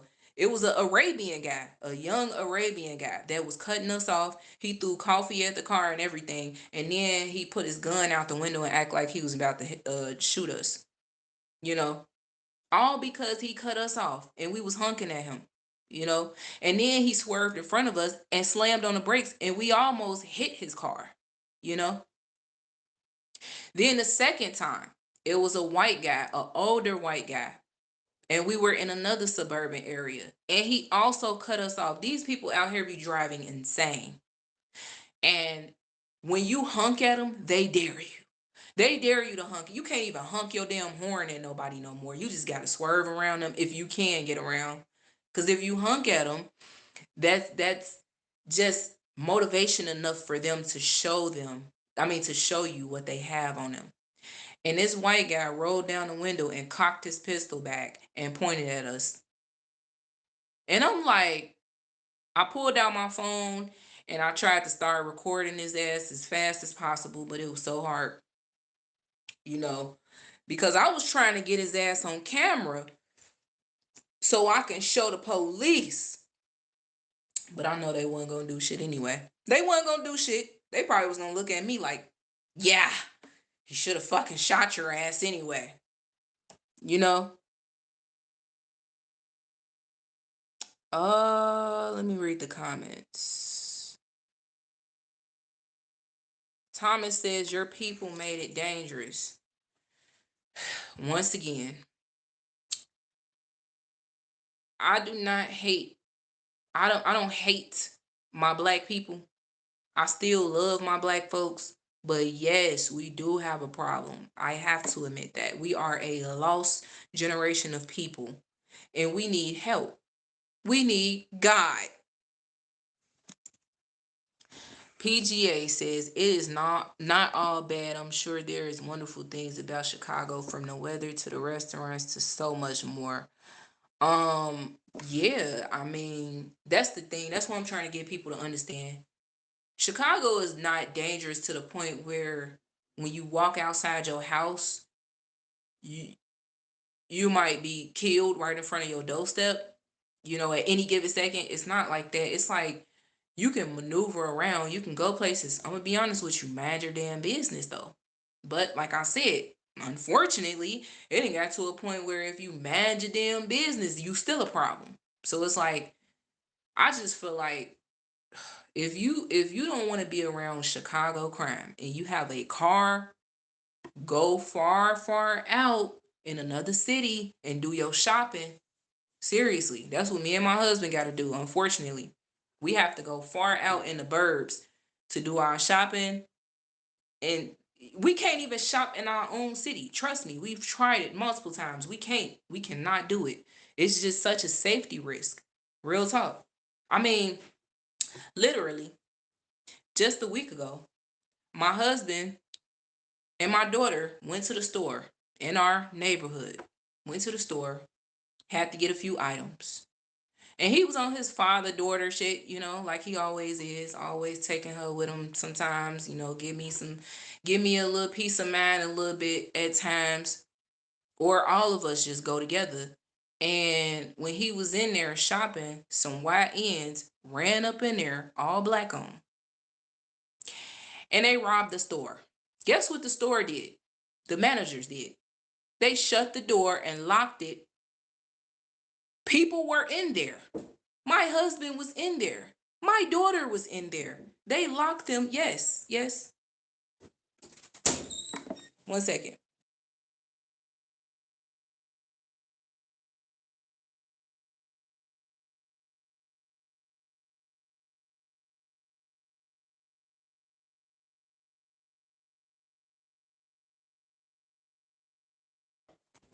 Okay, y'all, my bad. Hubby had to tell me to pin that cash up. Okay. That is my cash app that is pinned. If anybody wants to donate to the channel, you're more than welcome to. I'm not gonna force anybody to do anything. If you want to, you can. $1, $2, 50 cents, I don't know. Whatever you want to do. But like I was saying, so they were in the store. And it was such a risk. This is how people just don't give a fuck. And I'm not even talking about the YNs that ran up in the store to rob the store. I'm talking about the damn managers. Why would you lock everybody in the store with them? Why they robbing the damn store? Why would you do that? Why? My husband and my daughter could have lost their lives that day. And this was a week ago. This is exactly why we do no shopping. No, I was just so thankful. And you know what's crazy, y'all? When I was at home and I'm in here by myself, I usually don't worry, you know. I don't worry. But it was just something that came over me, and I'm like, bruh, I gotta call him. I gotta call him because I gotta make sure they okay. It was just something that came over me, was just like, call him. So I called him. He didn't answer. He calls me back like 5 minutes later. And he was like, look, I'm trying not to panic. Ooh, I was like, oh my God, don't tell me something bad just happened. He was like, yep, it did. And me and my daughter, we on our way back home because they just came in and robbed the fucking store and they locked us in there. They locked us in there with the YNs and we could have lost our lives, everybody in that fucking store. What's wrong? What the heck? Why would y'all do that? What? Y'all should have just let them take what they was gonna take and go get out the. See, look, I used to work in retail and I used to work at grocery stores as well. And the longest time that I worked at a grocery store was for a year. Now, when we went into orientation, they told us, do not enter. If somebody come in here and they rob the damn, don't do shit. Don't put your life on the line for it.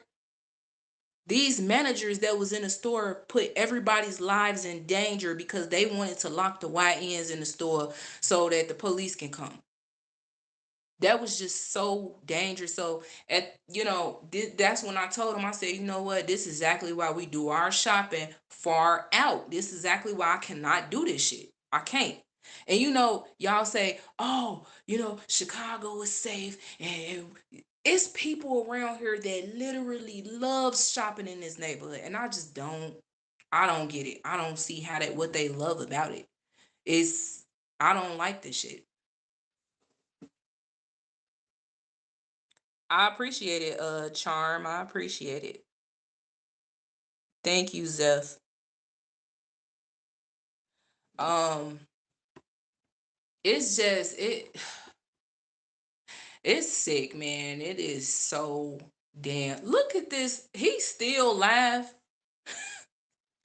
Look at this nigga. At show speed. So y'all know when we first started the live stream, I was trying to show y'all how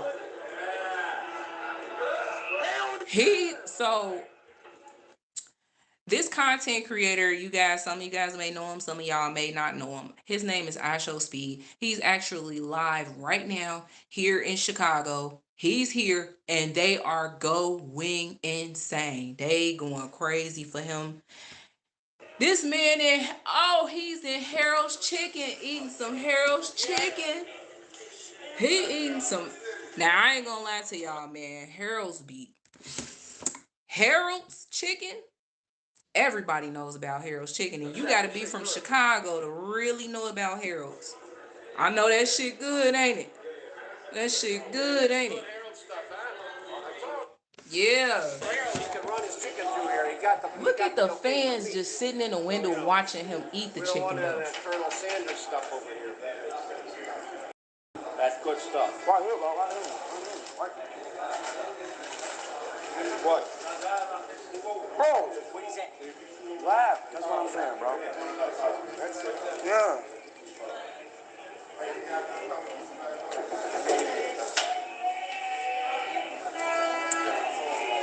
Okay.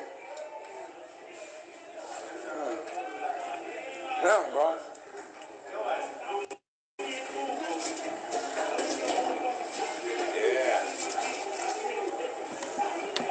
These people are literally. They is in the window recording this. They in the window recording this man eat chicken, bro.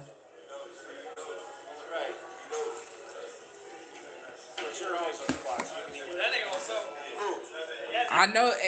What time is it? 4:08. Oh shit. I ain't gonna lie. I don't know what side of town he's on in Chicago, but I'm gonna be honest with you. I know you better get to the airport wherever the hell you finna go because they about to go insane. They didn't got out of school. It's over with. You said one time I Show Speed friends tried to kill him when he got hurt. People ripped out his dreads and sealed them. Oh my God. Oh my God. Well, he crazy himself and he does crazy things, and You know, the fans, they do the shit that he do. That's the thing. They do the things that he do. They follow behind everything that he does. You said his fans. You know what's crazy? What content creator was that? Kai Cenat, when he went to New York and they charged him for mob action or something like that because he had the whole city turned up. What the fuck? Like, why would you decide to come here for your little trip? Why? Why do you know this is gonna drive people up the one of your fans almost committed suicide in front of you. This man he jumped off the damn balcony to get to him.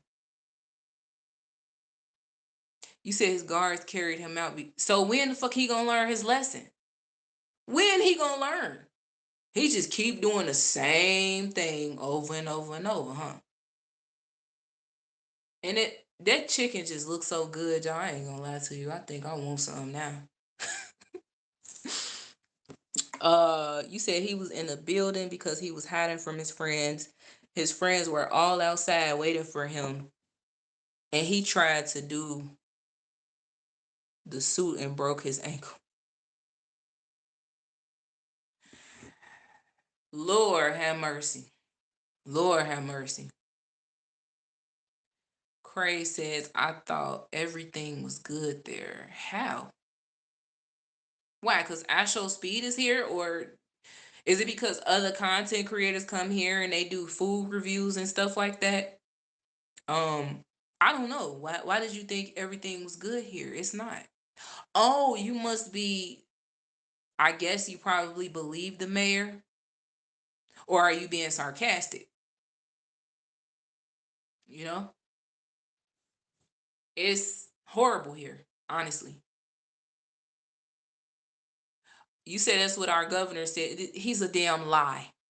He's a lie from the pits of hell. Him and that freaking mayor. And hold on, let this sink in for a second. Some of y'all might have just came in. So let's go back to that that picture.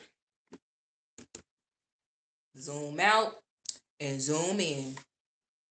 Let this sink in because I guess you had just came in, Cray. But I do want to let you know I do not agree with any of the Chicago politicians or the state of Illinois politicians. I don't. Because I need y'all to really let this sink in for real. Right here. You see that? Bullshit. Look at the mayor. Look at the mayor and look at this drill rapper. You know what I'm saying? Come on, man. And then people keep forgetting about that. So let me see. Thrill says, Tyrell, I can't see. They don't mind when we destroy ourselves in a bad area, but they won't let you enter into upscale areas in high numbers. No, they won't. They won't. You want to know what's crazy? They damn sure know how to keep us out their areas. Let me give y'all a prime example, right? So this was like some years ago. So my mom, she was trying to get her a townhome in a nice suburban area because she got it like that. I'm just saying, OG, you got it like that, you know? I know you probably be watching me and stuff, but you know, she she was trying to move in a nice suburban area. Very, very beautiful, like really beautiful community. And the culture, obviously, you know, it wasn't black. It was white folks. And the neighbors, they came out their house and they was looking like, black person? Okay, you know? We carry ourselves respectfully, so we're not loudmouth, disrespectful, ratchet people, okay? And the lady who was showing us the house, you know, I went with my mom to see what she was trying to look at. It was like a 3-bedroom townhome. It was very beautiful, like really big and beautiful. And the The real estate agent said she was saying some real racist stuff. I ain't gonna lie to you. Like, it was like stereotypical things that she was saying. And I'm looking at my mom like, do you hear her? So my mom was like, oh no, I make more than enough money. You know, she started showing her the check stubs. She just really started telling her how long she's been on her doing what she do. You know, she like, I've been working for like, 30 plus years at the same job, and she works for the state, things like that. So the lady was like, oh, that's wonderful. Well, we have thousands of applications for this same place. So it's just the first come, first serve. And I'm looking like, nah, let's be 100. You don't want our black ass over here. Let's be honest. And uh she told my mom, like, well, you have to make 4 times the rent. And this was years ago. Okay? So I'm looking like 4 times the rent. Damn, that's a lot of money. My mom was like, oh no, I ain't worried about that. I ain't worried about that. I got that. I just want to know when can I when can I get the place? Like, I'm ready to buy it right now. The lady was like, see, usually when you got a person that's showing you how much they make, they showing you that. They showing you how long they've been on their job. You see that they actually are a good person. They don't want no chaos. They ain't about to bring no drugs or nothing, none of that. And it's like, you still like, oh yeah, we have thousands of applications for people that want this same exact place. So yeah, what we're gonna do over the weekend is we're gonna do like a pick on the people that we want. And I'm looking like, I know who those are. So yeah, that's my example. They don't want us in their communities. And I want to say I understand, but I don't at the same time. You know, they want us there. They don't want us there because they feel like black people just bring too many problems. Black people, but not all black people do, honestly. I know a suburb outside of Chicago that has nothing but rich black folks. Real talk. Rich black folks, black people, they got a lot of money. They go to work, they do their thing, do whatever. They come home and they just take care of their family. They don't, and they got these big, nice ass houses.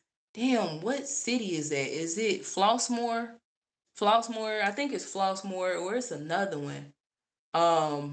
Frankfurt, all the way the south suburbs, and it's like, not all black people are chaotic, messy. They Not all black people like negative things.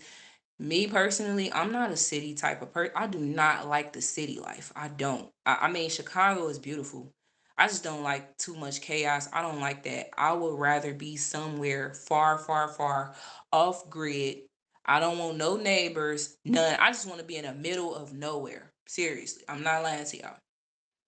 I done visited St. Anne, Illinois, downstate Illinois, and I visited some family out there some years ago, and they were literally in the middle of nowhere, and it was just so peaceful. All you heard was the birds chirping. That's all you heard, and that's how I want to live. Oh wow, Free Mind, thank you for the $10 contribution. I really appreciate it. Shout out to Free Mind. Shout out. Um, you said West Cruz said black person, huh? Um,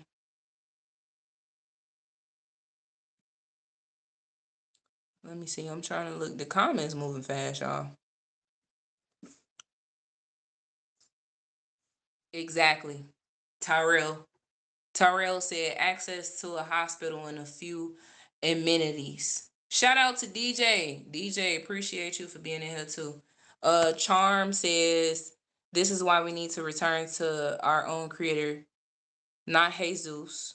but the one with woolly hair and burnt brass complexion, feet. Yes, yes. Talk to him. Let's get it. Yes, that's exactly what we need. Real talk. And it's not, it's not the white Jesus that you guys see painted in the pictures, Caesar Borgia. That is not that is not him. They have literally bamboozled us our whole entire lives and made us believe that, Jesus was white. They really did. Um, you said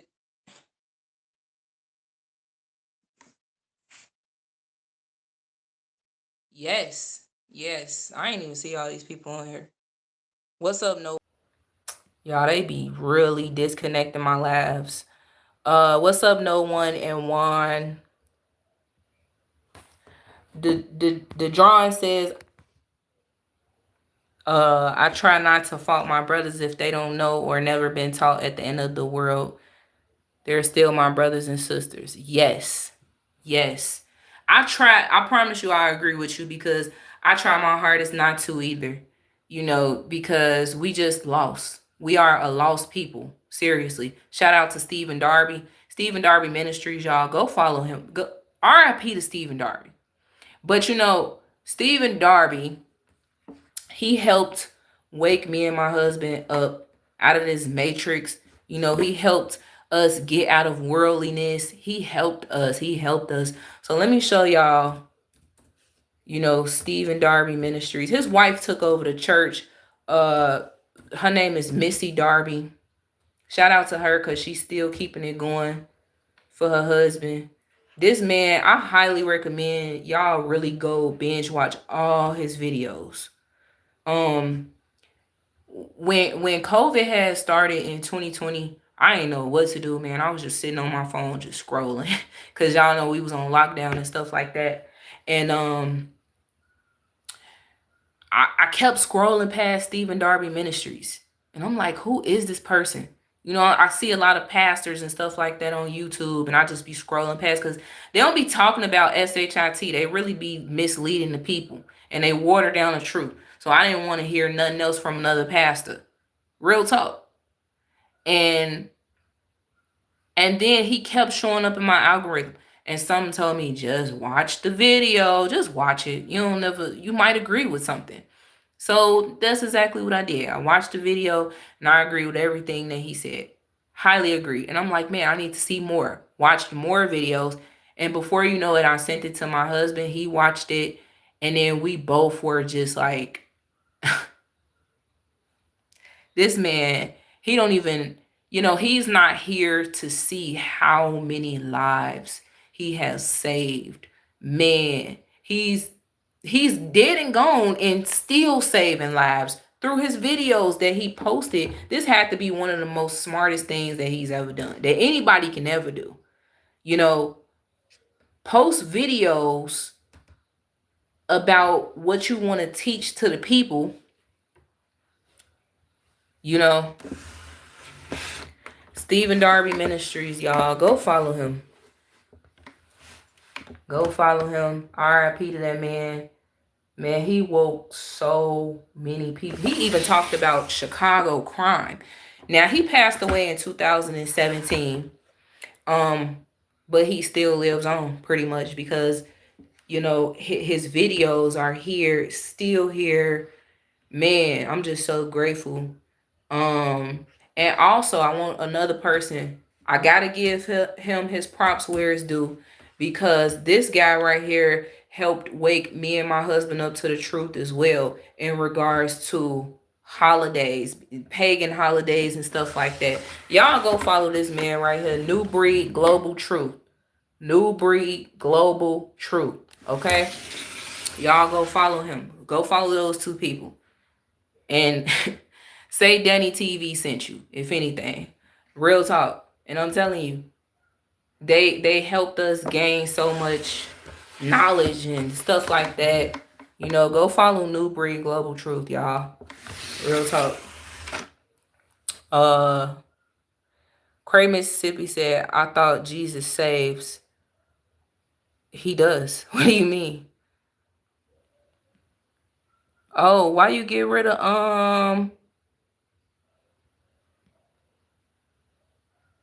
huh? Oh, okay. It was a troll. I'm sure like was that somebody that was already in the stream? Um yes, Charm says stiff neck, rebellious, hard headed people. Yep. Um yeah, New Breed is he's very wise, you know what I'm saying? There's some things. Well, it's only really one thing that he speaks about that I disagree with, but that don't mean that I hate him or anything like that. I really appreciate him specifically for helping me and my husband wake up to the truth about celebrating holidays. We stopped celebrating holidays back in 2022, and the last holiday that we celebrated was Easter. After we found out about that, we said no more. And we did our own research too. We always do our own research before we really stop some things, We don't just go based off of what somebody else said. But yes, we were in the world. We were worldly people once upon a time. I would probably say 3 years ago. We were very worldly. We started waking up to the truth in 2020, but we still had our worldly ways. We still had a little bit, a little bit more learning to do. And now I can honestly say we have fully escaped the damn matrix. You know, we learned about what America has to offer its people, and it don't have nothing to offer us. Look at everybody. They tired of being slaves. People are waking up to that. They waking up to the fact that they've been slaves they whole adulthood. You know, slaves to this evil, wicked system that is literally showing us they don't care about the American people at all. They don't care. They don't care. Look at how everybody is becoming homeless now. Everybody is becoming less fortunate. Nobody can go on trips anymore. Go here, go there. You can't go out to eat. You can't buy you a new outfit, a new pair of gym shoes. You can't do the things that you used to do because this system is really crashing, and they showing us every step of the way. The world is ending, Aaron. Yeah, you know, and I'm just grateful. One thing that I appreciate so much. One thing I appreciate so much, y'all, is having knowledge and wisdom. Because without that, who will you be? Without that, the biggest thing that I appreciate is being able to go through a lot of things in my life. I always say that. And I got to give thanks to God for the bad times in my life. I, once upon a time, I really used to say, man, I hate that I got to go through this. I really hate this. I hate that. I hate. I had a lot of hate in my heart, real talk, for the things that I had to go through, the things that I had to endure. But honestly, going through the things that I went through, harsh lessons that I had to learn, I found myself through all of that. I found myself. It helped me to find out who I really was. It helped me to really love myself also, you know. And I just want to say, like, when you go through something in your life, don't be angry. Don't be upset about it. You know, I say cling to the Most High while you going through it, because you will find peace in your hardest times. Real talk, man. Real talk. Trust me, I am a living testimony. You know, I found peace going through the harshest times in my life. Things that really, really hurt me, like really, really mentally hurt me. Like for instance, one thing some of y'all might not even know about, and the reason why I really started doing YouTube and stuff like that is because, so altogether I have 6 children, and 5 out of 6, 5 out of 6 got taken away from me and placed into the system. First, it started off with three, and then I had two more kids after that, and they took them. And to God be the glory that He left me and my husband with one child. Uh, well, actually, we ended up having her 2 years ago, almost 2 years ago, and we are amazing parents. And he wanted us. I feel like he really wanted us to show the world how amazing, how much of amazing parents that we are, because the system, they don't believe us, even though we still do everything that we can to get our children back. This has been going on for 6.5 years. They took our children away from us, and they keeping them. They trying to keep them in a system. They're lying, just making up all different types of lies to ruin our children's lives. And our children, they catching on to what's going on. That's the crazy part about it. They catching on. They finding out, that this system has tried to keep them separated away from us. They even made it to where, I can't talk to my kids sometimes, but I don't never give up. Never. Me and my husband, we never give up. We still put forth the effort to make to do everything that we can in our power to reach our children. And you know what I'm still grateful for through it all? It's the fact that our children still look up to us through it all. They have not they have not lost the connection with us yet. Even through the 6.5 years of hell that they had to endure from the system taking them away from us, they still love us. They still say, my oldest daughter, when I get a chance to talk to her, she says, Mom, I love you so much, and I thank you so much for being a part of my life. You teach me everything I need to know, even over the phone. I said, man, I'm going to always be here for you and your siblings, no matter what. No matter what. Yeah, they be looking at my videos. They look at my videos and they be watching me, and I'm talking about the system. They watch my videos, and they try to say, "Oh, you can't say this on there. You can't say that." But even when I don't say nothing about it, they still put me down and try to make me feel like I'm such a horrible parent. Still. And I've done everything, y'all. I've done all my services, everything that they asked me to do. First time here, why did they take them? Uh, so allegations, you know, allegations from an evil, hateful ass person that really did not like me. And they gathered other people that really disliked me, and they did their best to ruin my life. But guess what? Yeah, the system might have took my kids. But you want to know what's crazy? I'm still a great mother. I'm still a great person. I'm still a great woman. I'm still a godly, God-fearing woman. And I still be rebuking them demons that's trying to take my children, keep them away from me. Still be rebuking them. Still. I pray for them people all the time, bro. I do not wish no death upon anyone. I know I could be as angry as I want to be about the people that's involved in keeping my children locked into this evil, wicked ass system. I really can curse them if I want to, but I don't, because I don't have hate in my heart. That's the thing. Y'all not gonna ever stop my shine no matter what. Y'all ain't gonna stop me from being a great person that I am. You're not. My children, they're always gonna love me no matter what y'all decide to do. And they will find their way back no matter what. I know that they want to stop that too, but they'll find their way back, you know. And God is the head of my life. He's God. God is my savior, just as well as my husband is too. But I know that God got us at the end of the day, and that's what the system don't understand. See, they believe that they're God. They believe that every day I wake up, let me tell y'all what I do. I thank God for seeing another day. And I go straight into my prayer. I go straight into the Bible scriptures and everything. And I pray for my children. I pray for my children, because I can't wake up like how y'all other parents out there that be ungrateful as hell when your children be woke early in the morning, or when your child be late running for school, or just irritated at your child. Let me tell you something.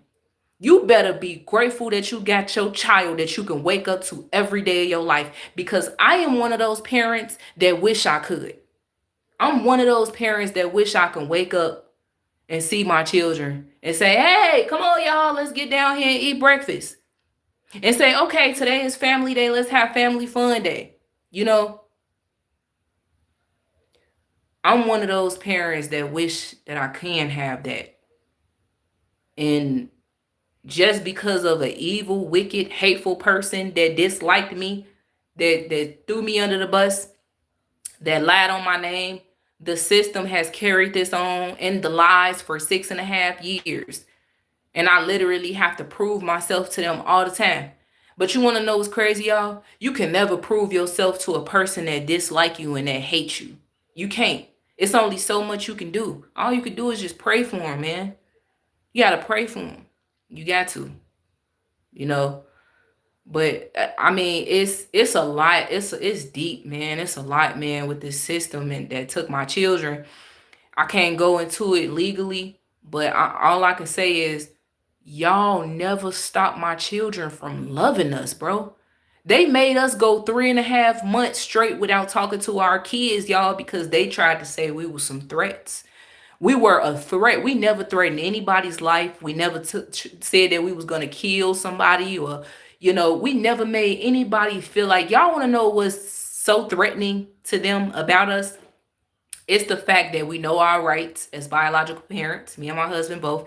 It's the fact that we still have stuck together and we beat their stereotypical the stereotypical things that they say about us as black people. We beat them to it. I mean, how can I said that wrong, y'all. I mean, we basically proved to them that their stereotypes it's just stereotypes, because me and him, we stuck together through it all still, and we still sticking together. The saddest part about all this is it's the fact that the system is crashing as we speak, and I don't know if my kids have an opportunity to get out of this shit or not.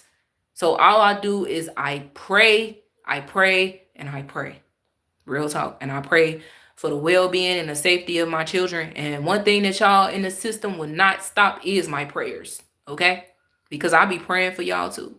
I be praying that y'all go to the Most High and that y'all cling to him and y'all turn away from y'all wicked ways.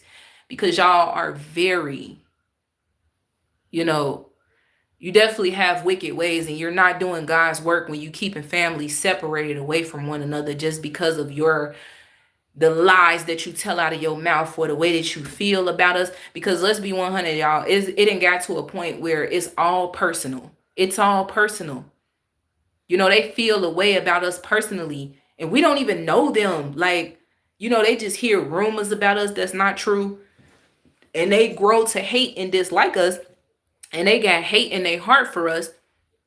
And it's like every time I tell somebody this, they be like, dang, why they still got your kids? They not supposed to have your children this long. And it's like, it's because they have formed hate in their hearts for us. They have no love in their hearts. And most importantly, it is a race thing. They don't want black families together. That's the thing.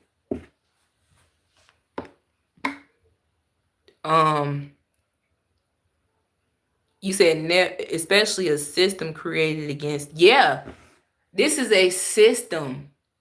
Let me tell y'all about these systems that's in place, because a lot of people don't understand how these systems operate. Child support separates the families as well. Yes, they do. And they cause problems within the black household.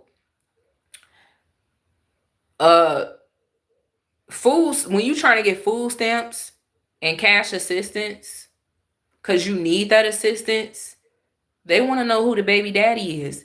And if you don't tell them, they will find out. And when they find out, they're going to put him on child support. It happened to me before. It happened to me. And I did a story time on that, And I talked about how, when when I had my first child, which was 13 years ago, I had my first child, and I needed, assistance because I was still young. I was young as hell. I didn't have no job or nothing. And they asked me, "Do you need cash assistance?" And I told them, "Yes. Yes, I need that." I didn't know about that, but she broke it down to me. But the part that she didn't tell me is the fact that they were going to come searching for the father of the child. And I didn't know. I ended up getting paper in the mail from child support, and they told me I need to attend the court hearing, and if I don't, my assistance will be stripped away from me. And that led me and the child's father to get into altercations because he believed in his mind that I'm the one that put him on child support, but I didn't. The system did. And I kept trying to tell him that he didn't believe that. So, yeah, they create chaos inside of black households when you need assistance. And then you got CPS, Child Protective Services. Most importantly, they don't even have evidence in front of them. They go according to hearsay. And then they build a case off of hearsay, bro.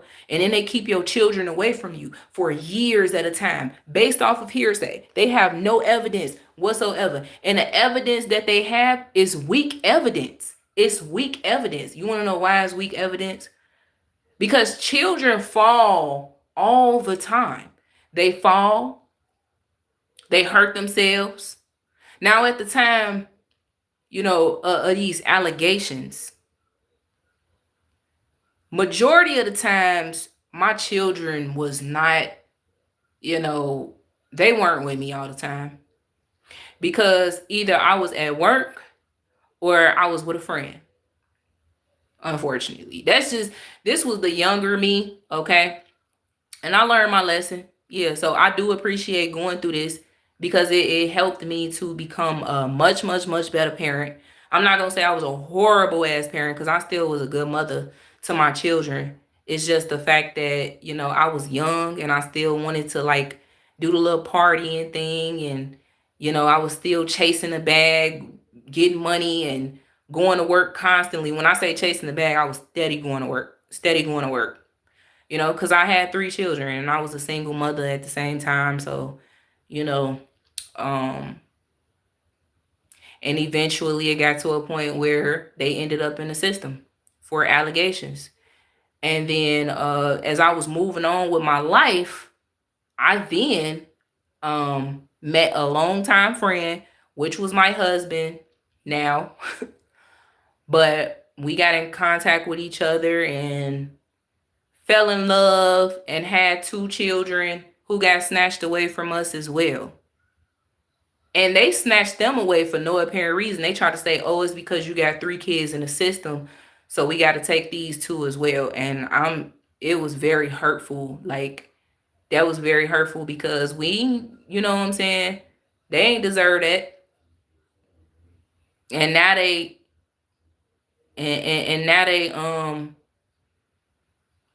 my son, he's 3. Yeah, and my daughter is 4. Y'all see how fucked up that is? Y'all see, like, I keep track of all their birth dates. I know their birthdays. I know when they was born and all of that. But it's just that the system would just, they try to make you forget about your kids and stuff like that. I don't forget about my children. I wake up every day with them on my mind because I carried them in my womb for 9 months. Well, only one of them didn't get carried for 9 months. He got carried for 7 months, and he was a premature child, and they still took him away from me, even when he was on the on the oxygen machines and uh tubes all down his throat. They still took him away. Still very evil. Um, so it's like, yeah, I ain't gonna go too deep into that, but I just want to say these systems, they dirty. They dirty as hell. They separate families. And it's sick because it's like you you would think that you would think that I'm trying to get assistance. You need some assistance. You need some help. And what they do, they decide to separate families instead. My bad, y'all. I went a little into it. Freeman says, I don't know what Freeman is saying. I ain't gonna lie to you. I'm sorry. I don't know if I'm reading it wrong.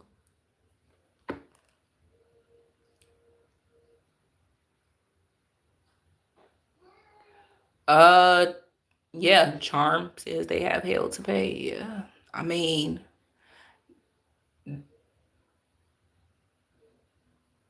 you are from Ringo's TV, Ringo TV reactions channel, bro. Got him. Golden hugging and say, y'all ever heard of Ringo? He wants a second. Yeah, actually, I have heard of him. That, yeah. You actually, he's the one that's very obsessed with New Breed, and he does videos on him literally almost every day. I mean, I don't know if he stopped yet, but man, that dude just won't stop, bro. Y'all had what y'all had going on with the situation, with the moving situation over a year ago. You still talking about this man been let it go. You still keep talking about him. Uh yeah, just I don't know. I don't what are y'all saying? I don't see what y'all seeing. Because Freeman, maybe I'm not reading it correctly. You said, why can't do your own system? I mean, why do you expect from them first stack money before a baby come, and then you don't need to depend to the system? So this is my thing. I was talking about when I first had my first child. I was very young. I was still in high school. And after I had her, I want to say when she was like 5 months old, that's when I finally got my first job. When she was 5 months old, but like shortly after she was born, I had needed assistance. I ain't need no help. I mean, I needed help, but I couldn't get it.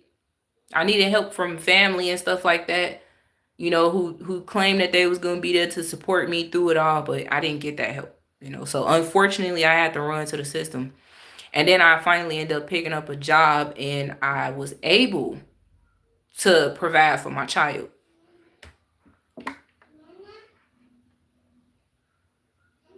You said Freeman saying the same. I always say, which is basically the system was to hold us down, so it is not a surprise. So yeah, you said, are the children together with family foster care? Unfortunately, no, they are not with family. They was at first, but that didn't work out. So they all are in foster care. Um, which is bad.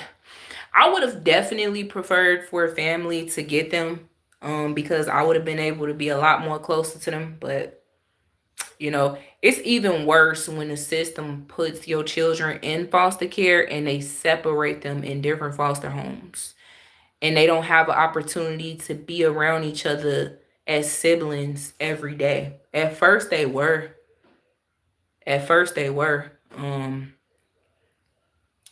in the very, very beginning, but then they ended up separating all of them to the point where they all separated in different homes, and they don't get a chance to see each other.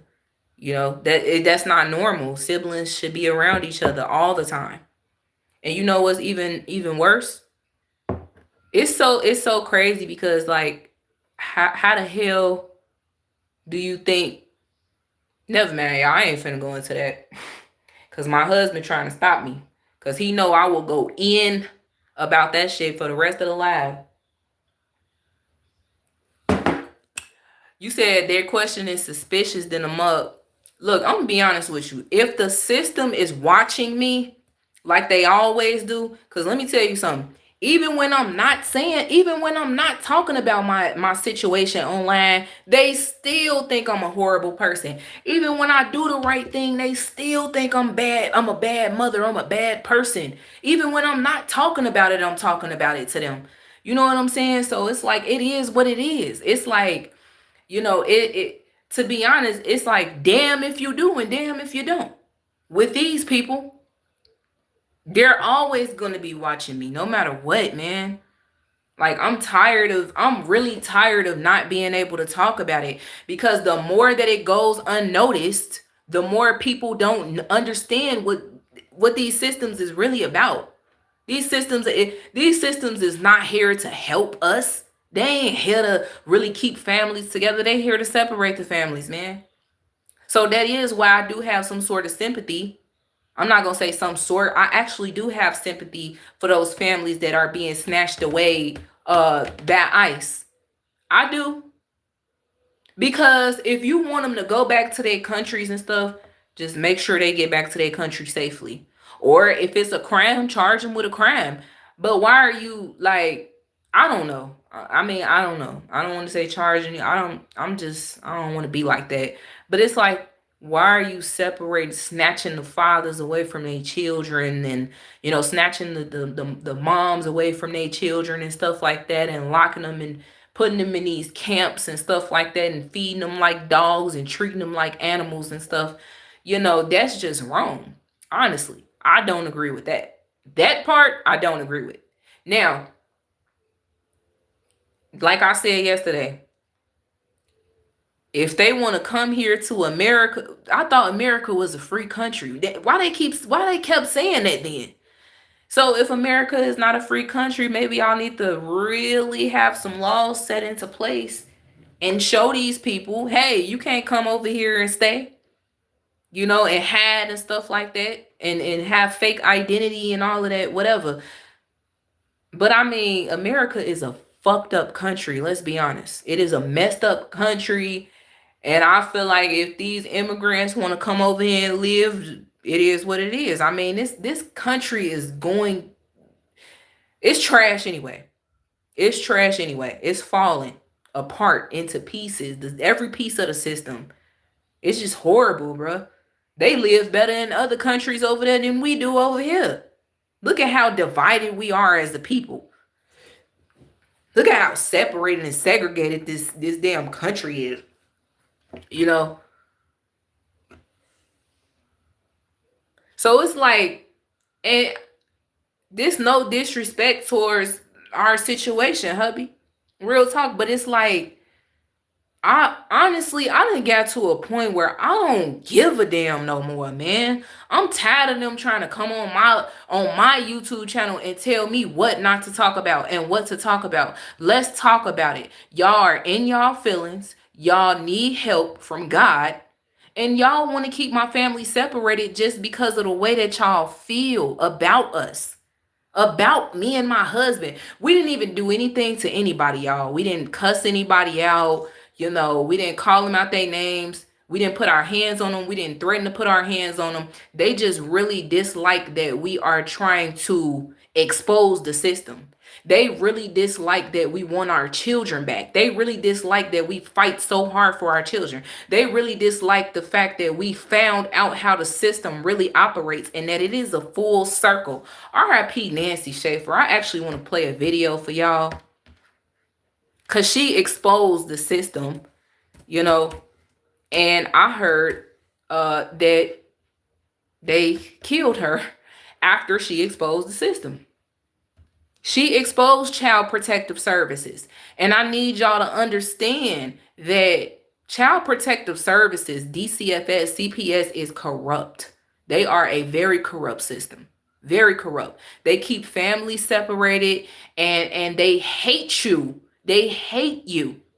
They hate you for literally exposing the system and finding out they secrets and the things that they do. Oh, I found out a lot. Trust me. I read up on my rights. What's up, Shasta? Yeah, Shasta was the one that was in here yesterday that was talking about she lived. This the one who I was talking about earlier, y'all. She lives in DC, boots on the ground, and she was talking about how, or he or she, I'm sorry, was talking about how DC still has crime. Um, so Jarrell, thank you. You said USA is not trash. It's the greatest country. Okay, that's how you see it. You know. Yes. Charm. So let me show y'all this video.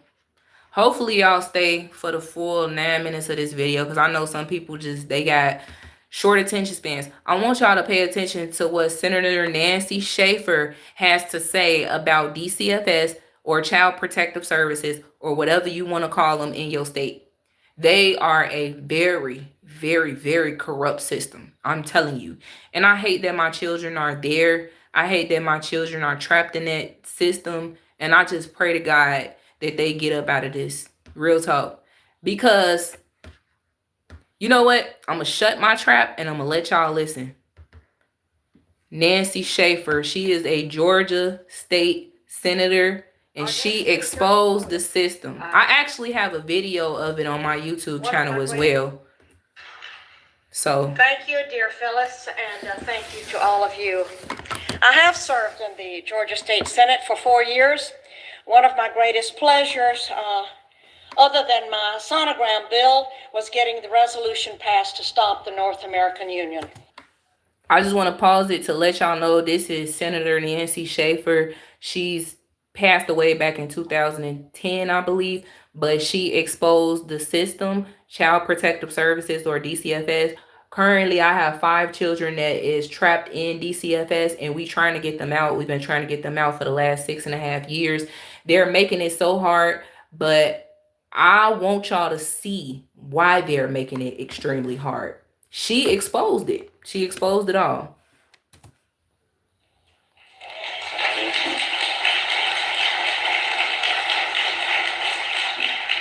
However, for 4 years, I have been confronted with families struggling to remove their children from the clutches of Child Protective Services.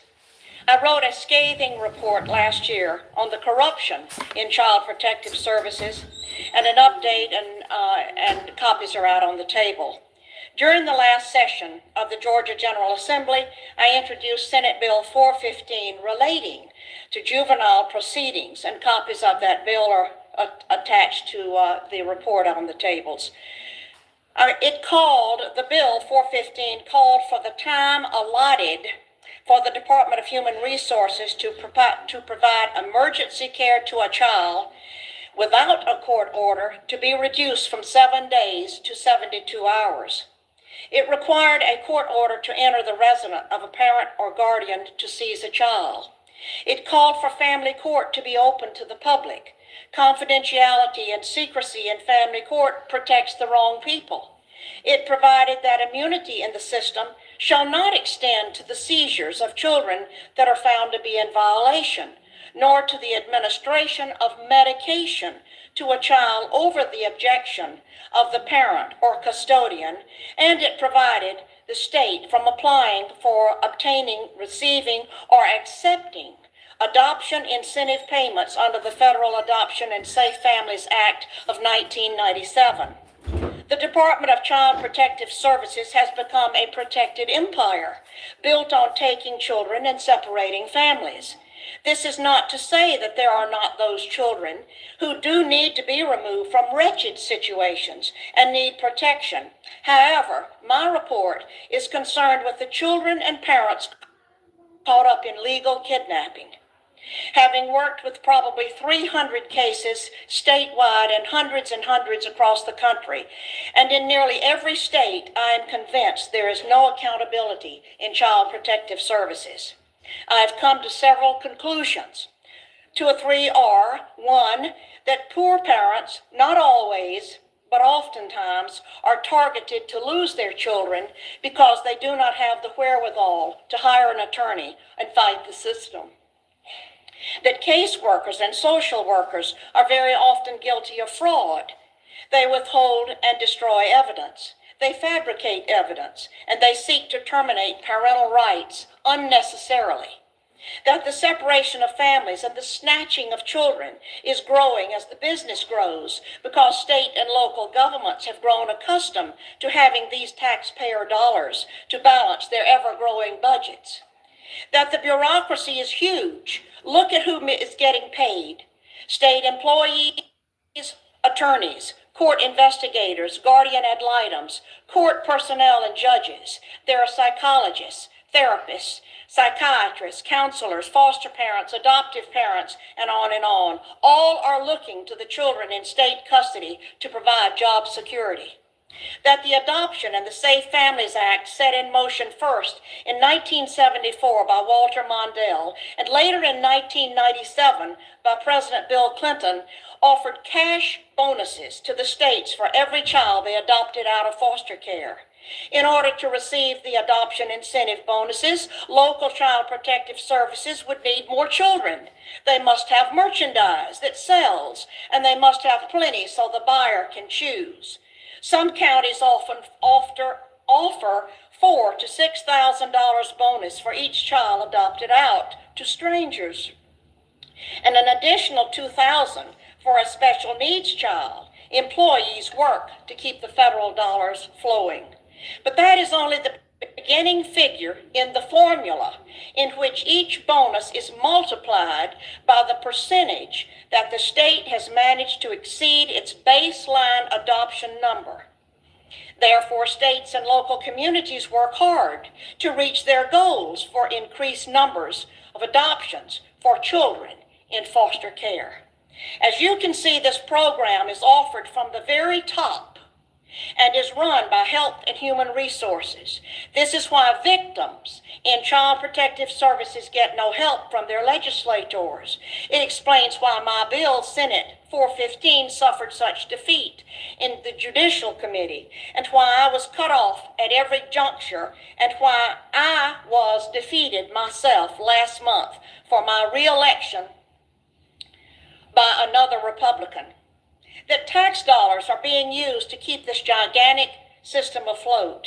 Many grandparents have called me to get custody of their grandparents before being lost in the system. Grandparents who lose their grandchildren to strangers have lost their own flesh and blood. The children lose their family heritage, and grandparents, and parents too, lose the connection of their heirs. And that the National Center on Child Abuse and Neglect in 1998 reported that 6 times more children died in foster care than in the general public, and that once removed to official safety, these children are far more likely to suffer abuse, including sexual molestation, than in the general population. Think what that number is today, 10 years later. Here are a couple of the recommendations on my list. Call for an independent audit of all state child protective services and for a federal congressional hearing on child protective services. Abolish the federal and state financial incentives that have turned child protective services into a business that separates families for money. I have witnessed such injustice and harm brought to so many families that I am not sure if reform of the system is even possible. The system cannot be trusted. It does not serve the people. It obliterates families and children simply because it has the power to do so. What I have said to you in these few minutes is that we must confront the fraud in child protective services. Child Protective Services seizes children using the very system that is paid for by the taxpayer, who actually believes it is used to protect abused and neglected children. The bureaucracy of workers benefit financially by a system that converts children into cash while destroying their families and their lives. No child who emerges from the system can ever be sound or whole. Many disappear and never are ever heard from again. God will not stand for what is happening to our children and our families. His heart beats for these children. He will lift up the downtrodden. What is happening in America regarding child protective services is a criminal political phenomenon, and it must be brought to an end. Please join me in working to help set our children and our families free. To whom much is given, much is required. As you pray for this nation, pray for the upcoming election, and for our national financial crisis, please pray for our children and for our families. We all must press on and win this race for America. Thank you very much.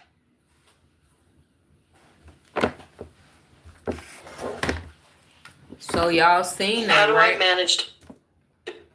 Y'all seen the truth, right? So I just want to let y'all know that, you know, I'm not bullshitting. I'm not lying.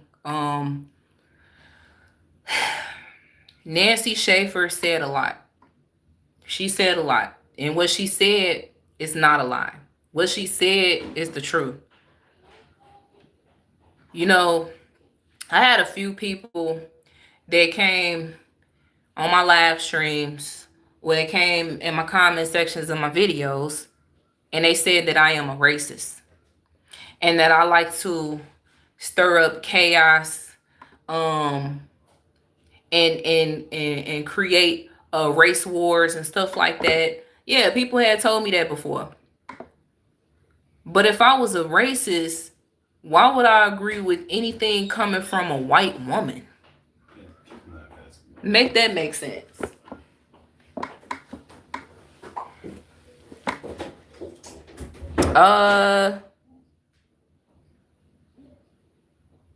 You said, so you don't believe that she was murdered by her husband and then committed suicide? No, I don't. I don't believe that. You want to know why? Because she told too much truth. Yeah, people have called me racist because I call out race. That's the thing.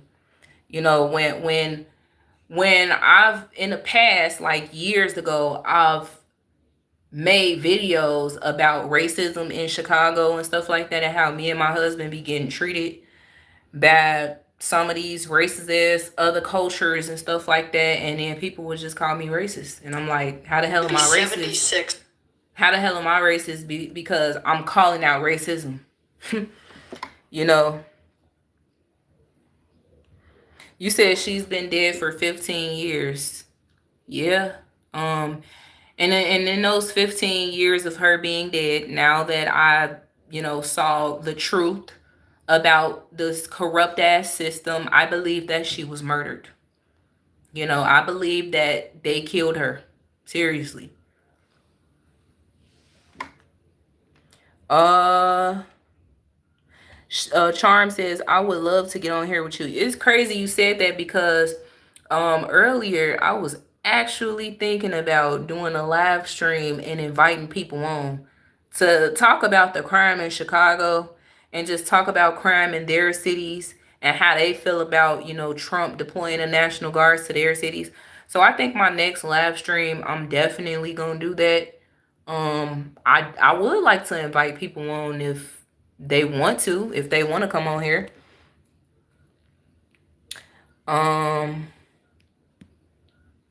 Just going back to the comment section. Shasta said, if you had money for a lawyer, you wouldn't be in the system to begin with.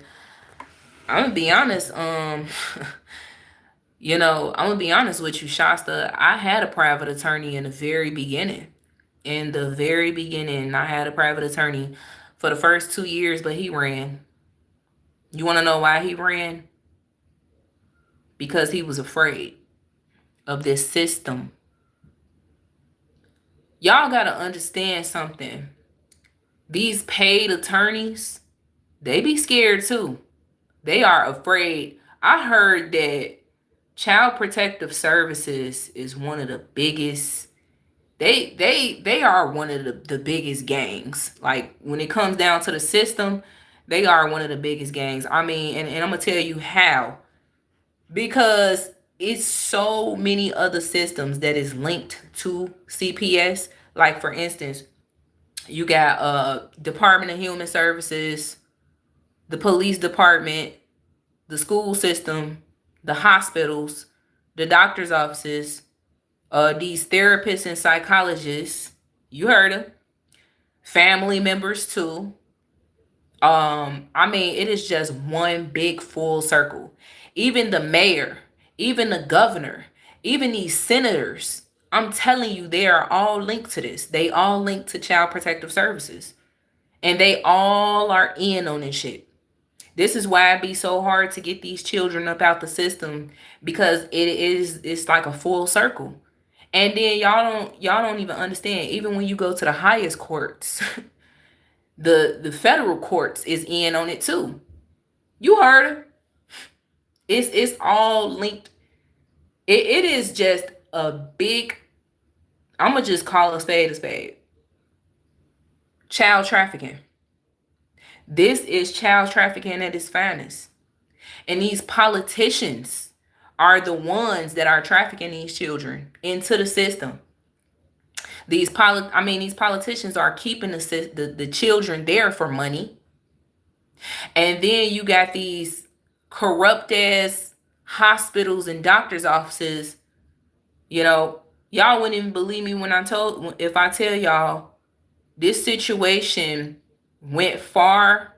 Like, they really, really took my children. They didn't really take them out of my crib. You know where they took them from? The hospital. You know who was involved? Chicago Police Department. And the hospital. And the daycare center. The daycare center, the hospital, and the Chicago Police Department. All was involved in the kidnapping of my children. Let's just be 100. I'm just being honest with y'all. This is exactly why I fucking hate Chicago. I hate it here. And I mean, I dislike it here. And honestly, and the biggest reason why is because so much trauma here. It ain't nothing but trauma here. Nothing but.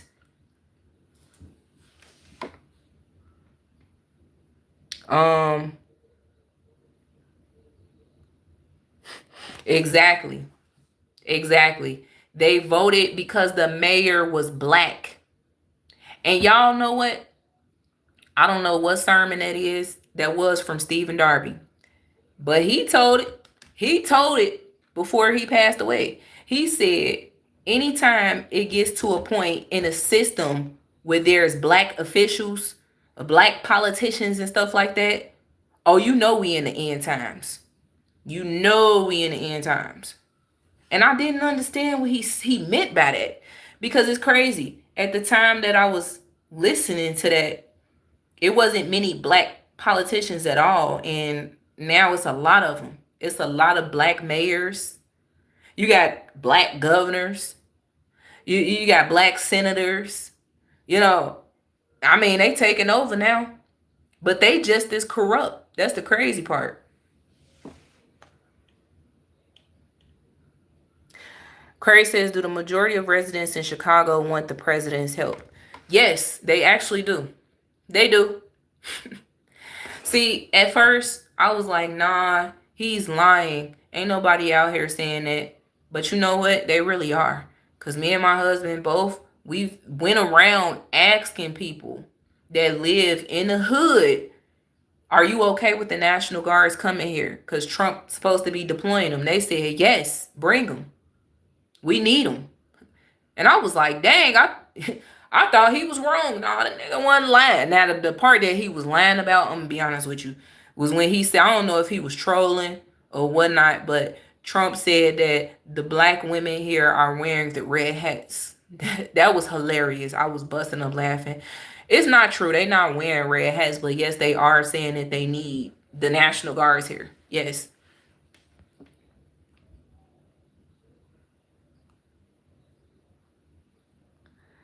Dang it. Hold on, y'all. Freeman says, what in return the black community get from drill music except shoot? Man, they in return, what they get is, you know, them being glorified. Them being glorified for singing about they rapping about they ops and fanning they ops and stuff like that. I don't get it. You said it is not great here. I wish that I could move back to Florida. I wanted to move to Florida. But I didn't want to go from bad to worse. You know what I'm saying? I wanted to move to Florida. Um and like I said, I didn't want to go from bad to worse because I know they weather is whoo. I don't want to move somewhere where the weather is crazy to the point where I don't know. But at the same time though, y'all, the weather just been crazy overall. To be honest, it's not really like the weather just been crazy. Especially Chicago weather. It has been crazy. And y'all know what's so weird? It's like 75 degrees outside right now. And for the first time in a very long time, and usually when I step out on my back porch, I see ants all right there on the concrete or in the grass. They built them a hill and all type of stuff. You know, I I have not seen no ants outside today. And it's 75 degrees. They were literally nowhere to be found. Before I got here on this live stream, I was outside and I'm sitting there and I'm not seeing no ants. See, and I sat there and I'm poking at the grass, looking through the grass. I didn't see not one ant. And maybe I'm tweaking. Maybe I'm wrong. But I'm gonna be honest with you, that was very unnormal because when I go outside on my back and I sit on my back porch all the time and I just be chilling, um, I see ants all the time. No matter what, I see ants, but that was weird. I didn't see no ants at all. At all. And I'm steady looking around for them though. That was just so weird, man.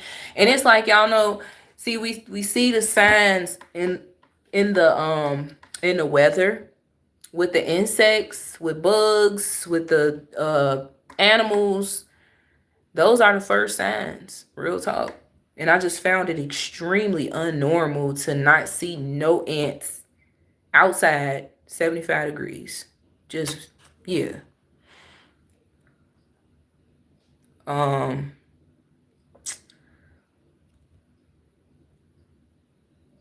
you said Florida is really not that bad. I lived there 28 years. Wow. I just don't live too close to the water.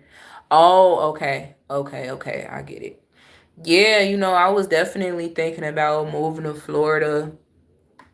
Um, I was thinking about moving to Texas, man. I was thinking about y'all, what is the best state to live in? What is the best state to live in? When it comes down to like I just want to be somewhere off, like far off, big, nice, beautiful ass community. You know, I don't know. I don't even know how to explain it. I just don't want to be in a big city. I really don't. I would love to be in a rural city, like a small town or something. Florida cheap because everybody keeps saying Florida is expensive. The bus in Chicago is a no for sure. I can't do it. I'm not about to do it no more.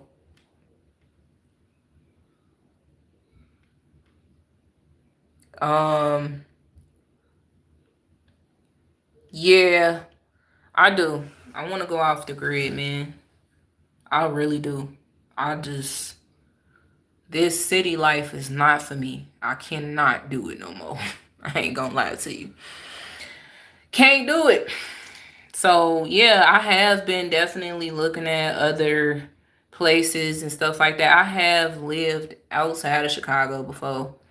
I mean, I have lived in another state before.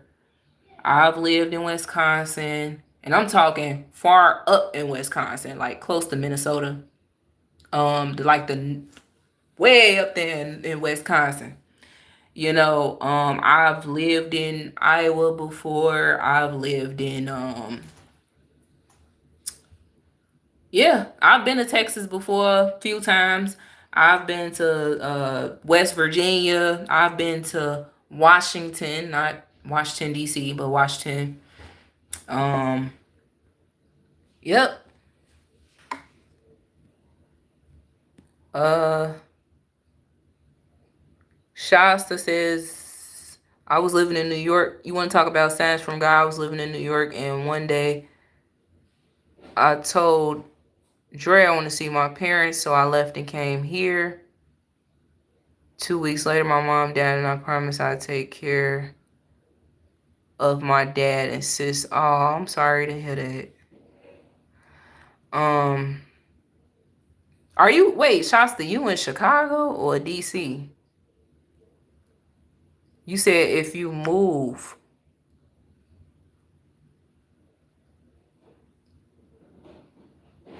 Um, if you move, will that affect your children?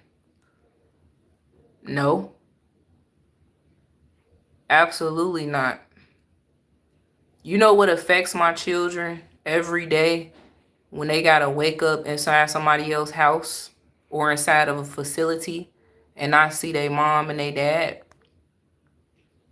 It's just as worse. Like honestly, like, and I'm just being 100. I'm not trying to say like it's okay and stuff like that, but they've been waking up next without me in the same household as them for 6.5 years.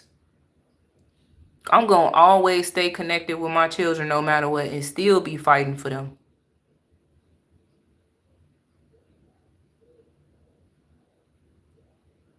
Uh Somebody says, Free Man says it's not good to live under pressure and anxiety. I'm not. So the thing, I don't. Are you talking about me or somebody else?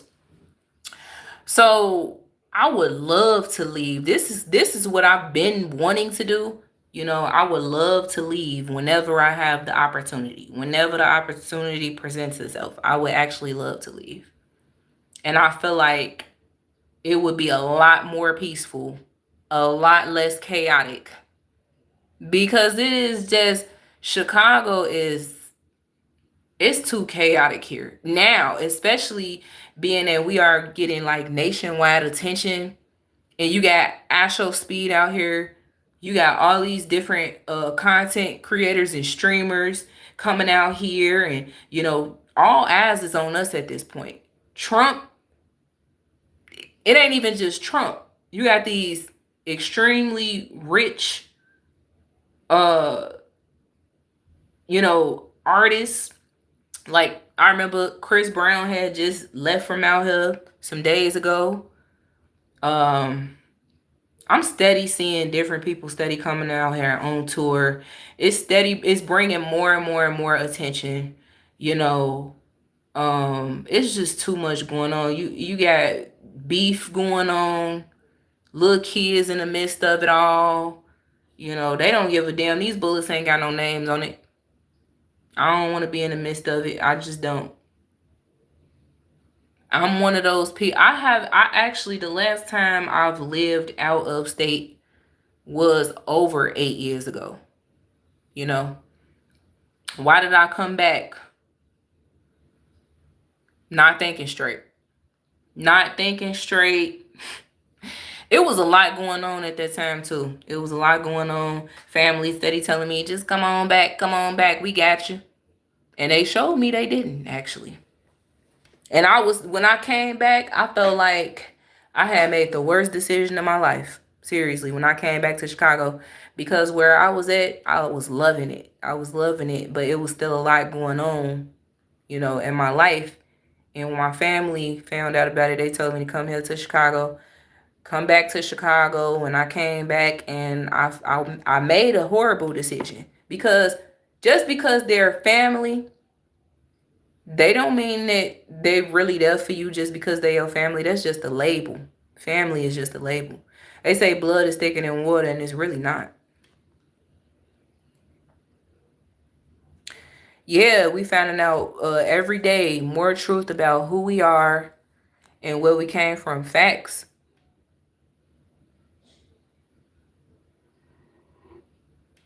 You said when the military choppers and jets fly over your house. Hey, I listen, Shasta, you know what's crazy? This was literally not that long ago. I think it was the beginning of this year. It was a military helicopter flying right over my house. And I mean, it was extremely loud, extremely loud. And it was so strong, the trees was shaking. I'm looking like, are y'all about to land or something? Man, I don't, man. Come on, man. I'm tired of hearing gunshots. I'm tired of hearing people yelling and arguing and sirens. Like, man, I'm tired of looking at my algorithm and steady seeing stuff about Chicago, Chicago, Chicago, Chicago, Chicago, Chicago. I'm tired of seeing this beef going on here. Like, man, I'm just sick and tired of it. For real. Um,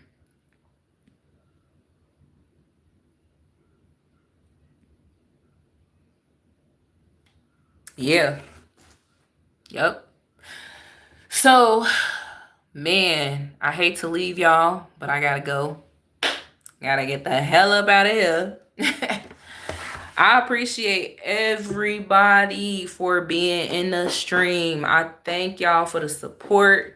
Y'all more than welcome to hit the Cash App whenever you want to. Make sure y'all are subscribed. I will be back with more content. We're gonna keep talking about uh what's going on in Chicago. I know people probably tired of talking about it. I'm tired of talking about it too, to be honest. But I'm just tired of getting on the internet seeing lies from this damn mayor and this corrupt ass governor as well. I'm sick and tired of it. And I'm tired of them lying to the people, and the people are falling for it because they know that people are gullible and easily brainwashed and stuff like that. They see how easy it is to brainwash the people, so that's why they keep lying, and they gonna keep the lies going. So I just definitely want to show y'all this picture before we leave. Keep that in mind. Just keep that in mind, okay? Lil Durk and Brandon Johnson in the picture together, and he up here talking about it's no crime. You want to know why? Look at this. It says Chicago Mayor Brandon Johnson was questioned about his plans for $150,000 dollar donation from Lil Durk. Says that he will not make any judgment until trial. Don't know what the hell that means, but yeah. Anyway, yes, I'm gonna keep talking about this. I it's other things that I would like to talk about as well, such as how selfish us black folks have became towards one another. We don't want to help each other. We rather sit back and watch one another struggle and stuff like that, talk down on each other. I want to talk about stuff like that as well. I'm still going to come with more different topics. But, make sure y'all get the likes up in the stream. Go check out my other videos. You're more than welcome to binge watch if you want to. Shout out to everybody. Shout out to Charm Hunter, Cray, Mississippi, Shasta, Freeman.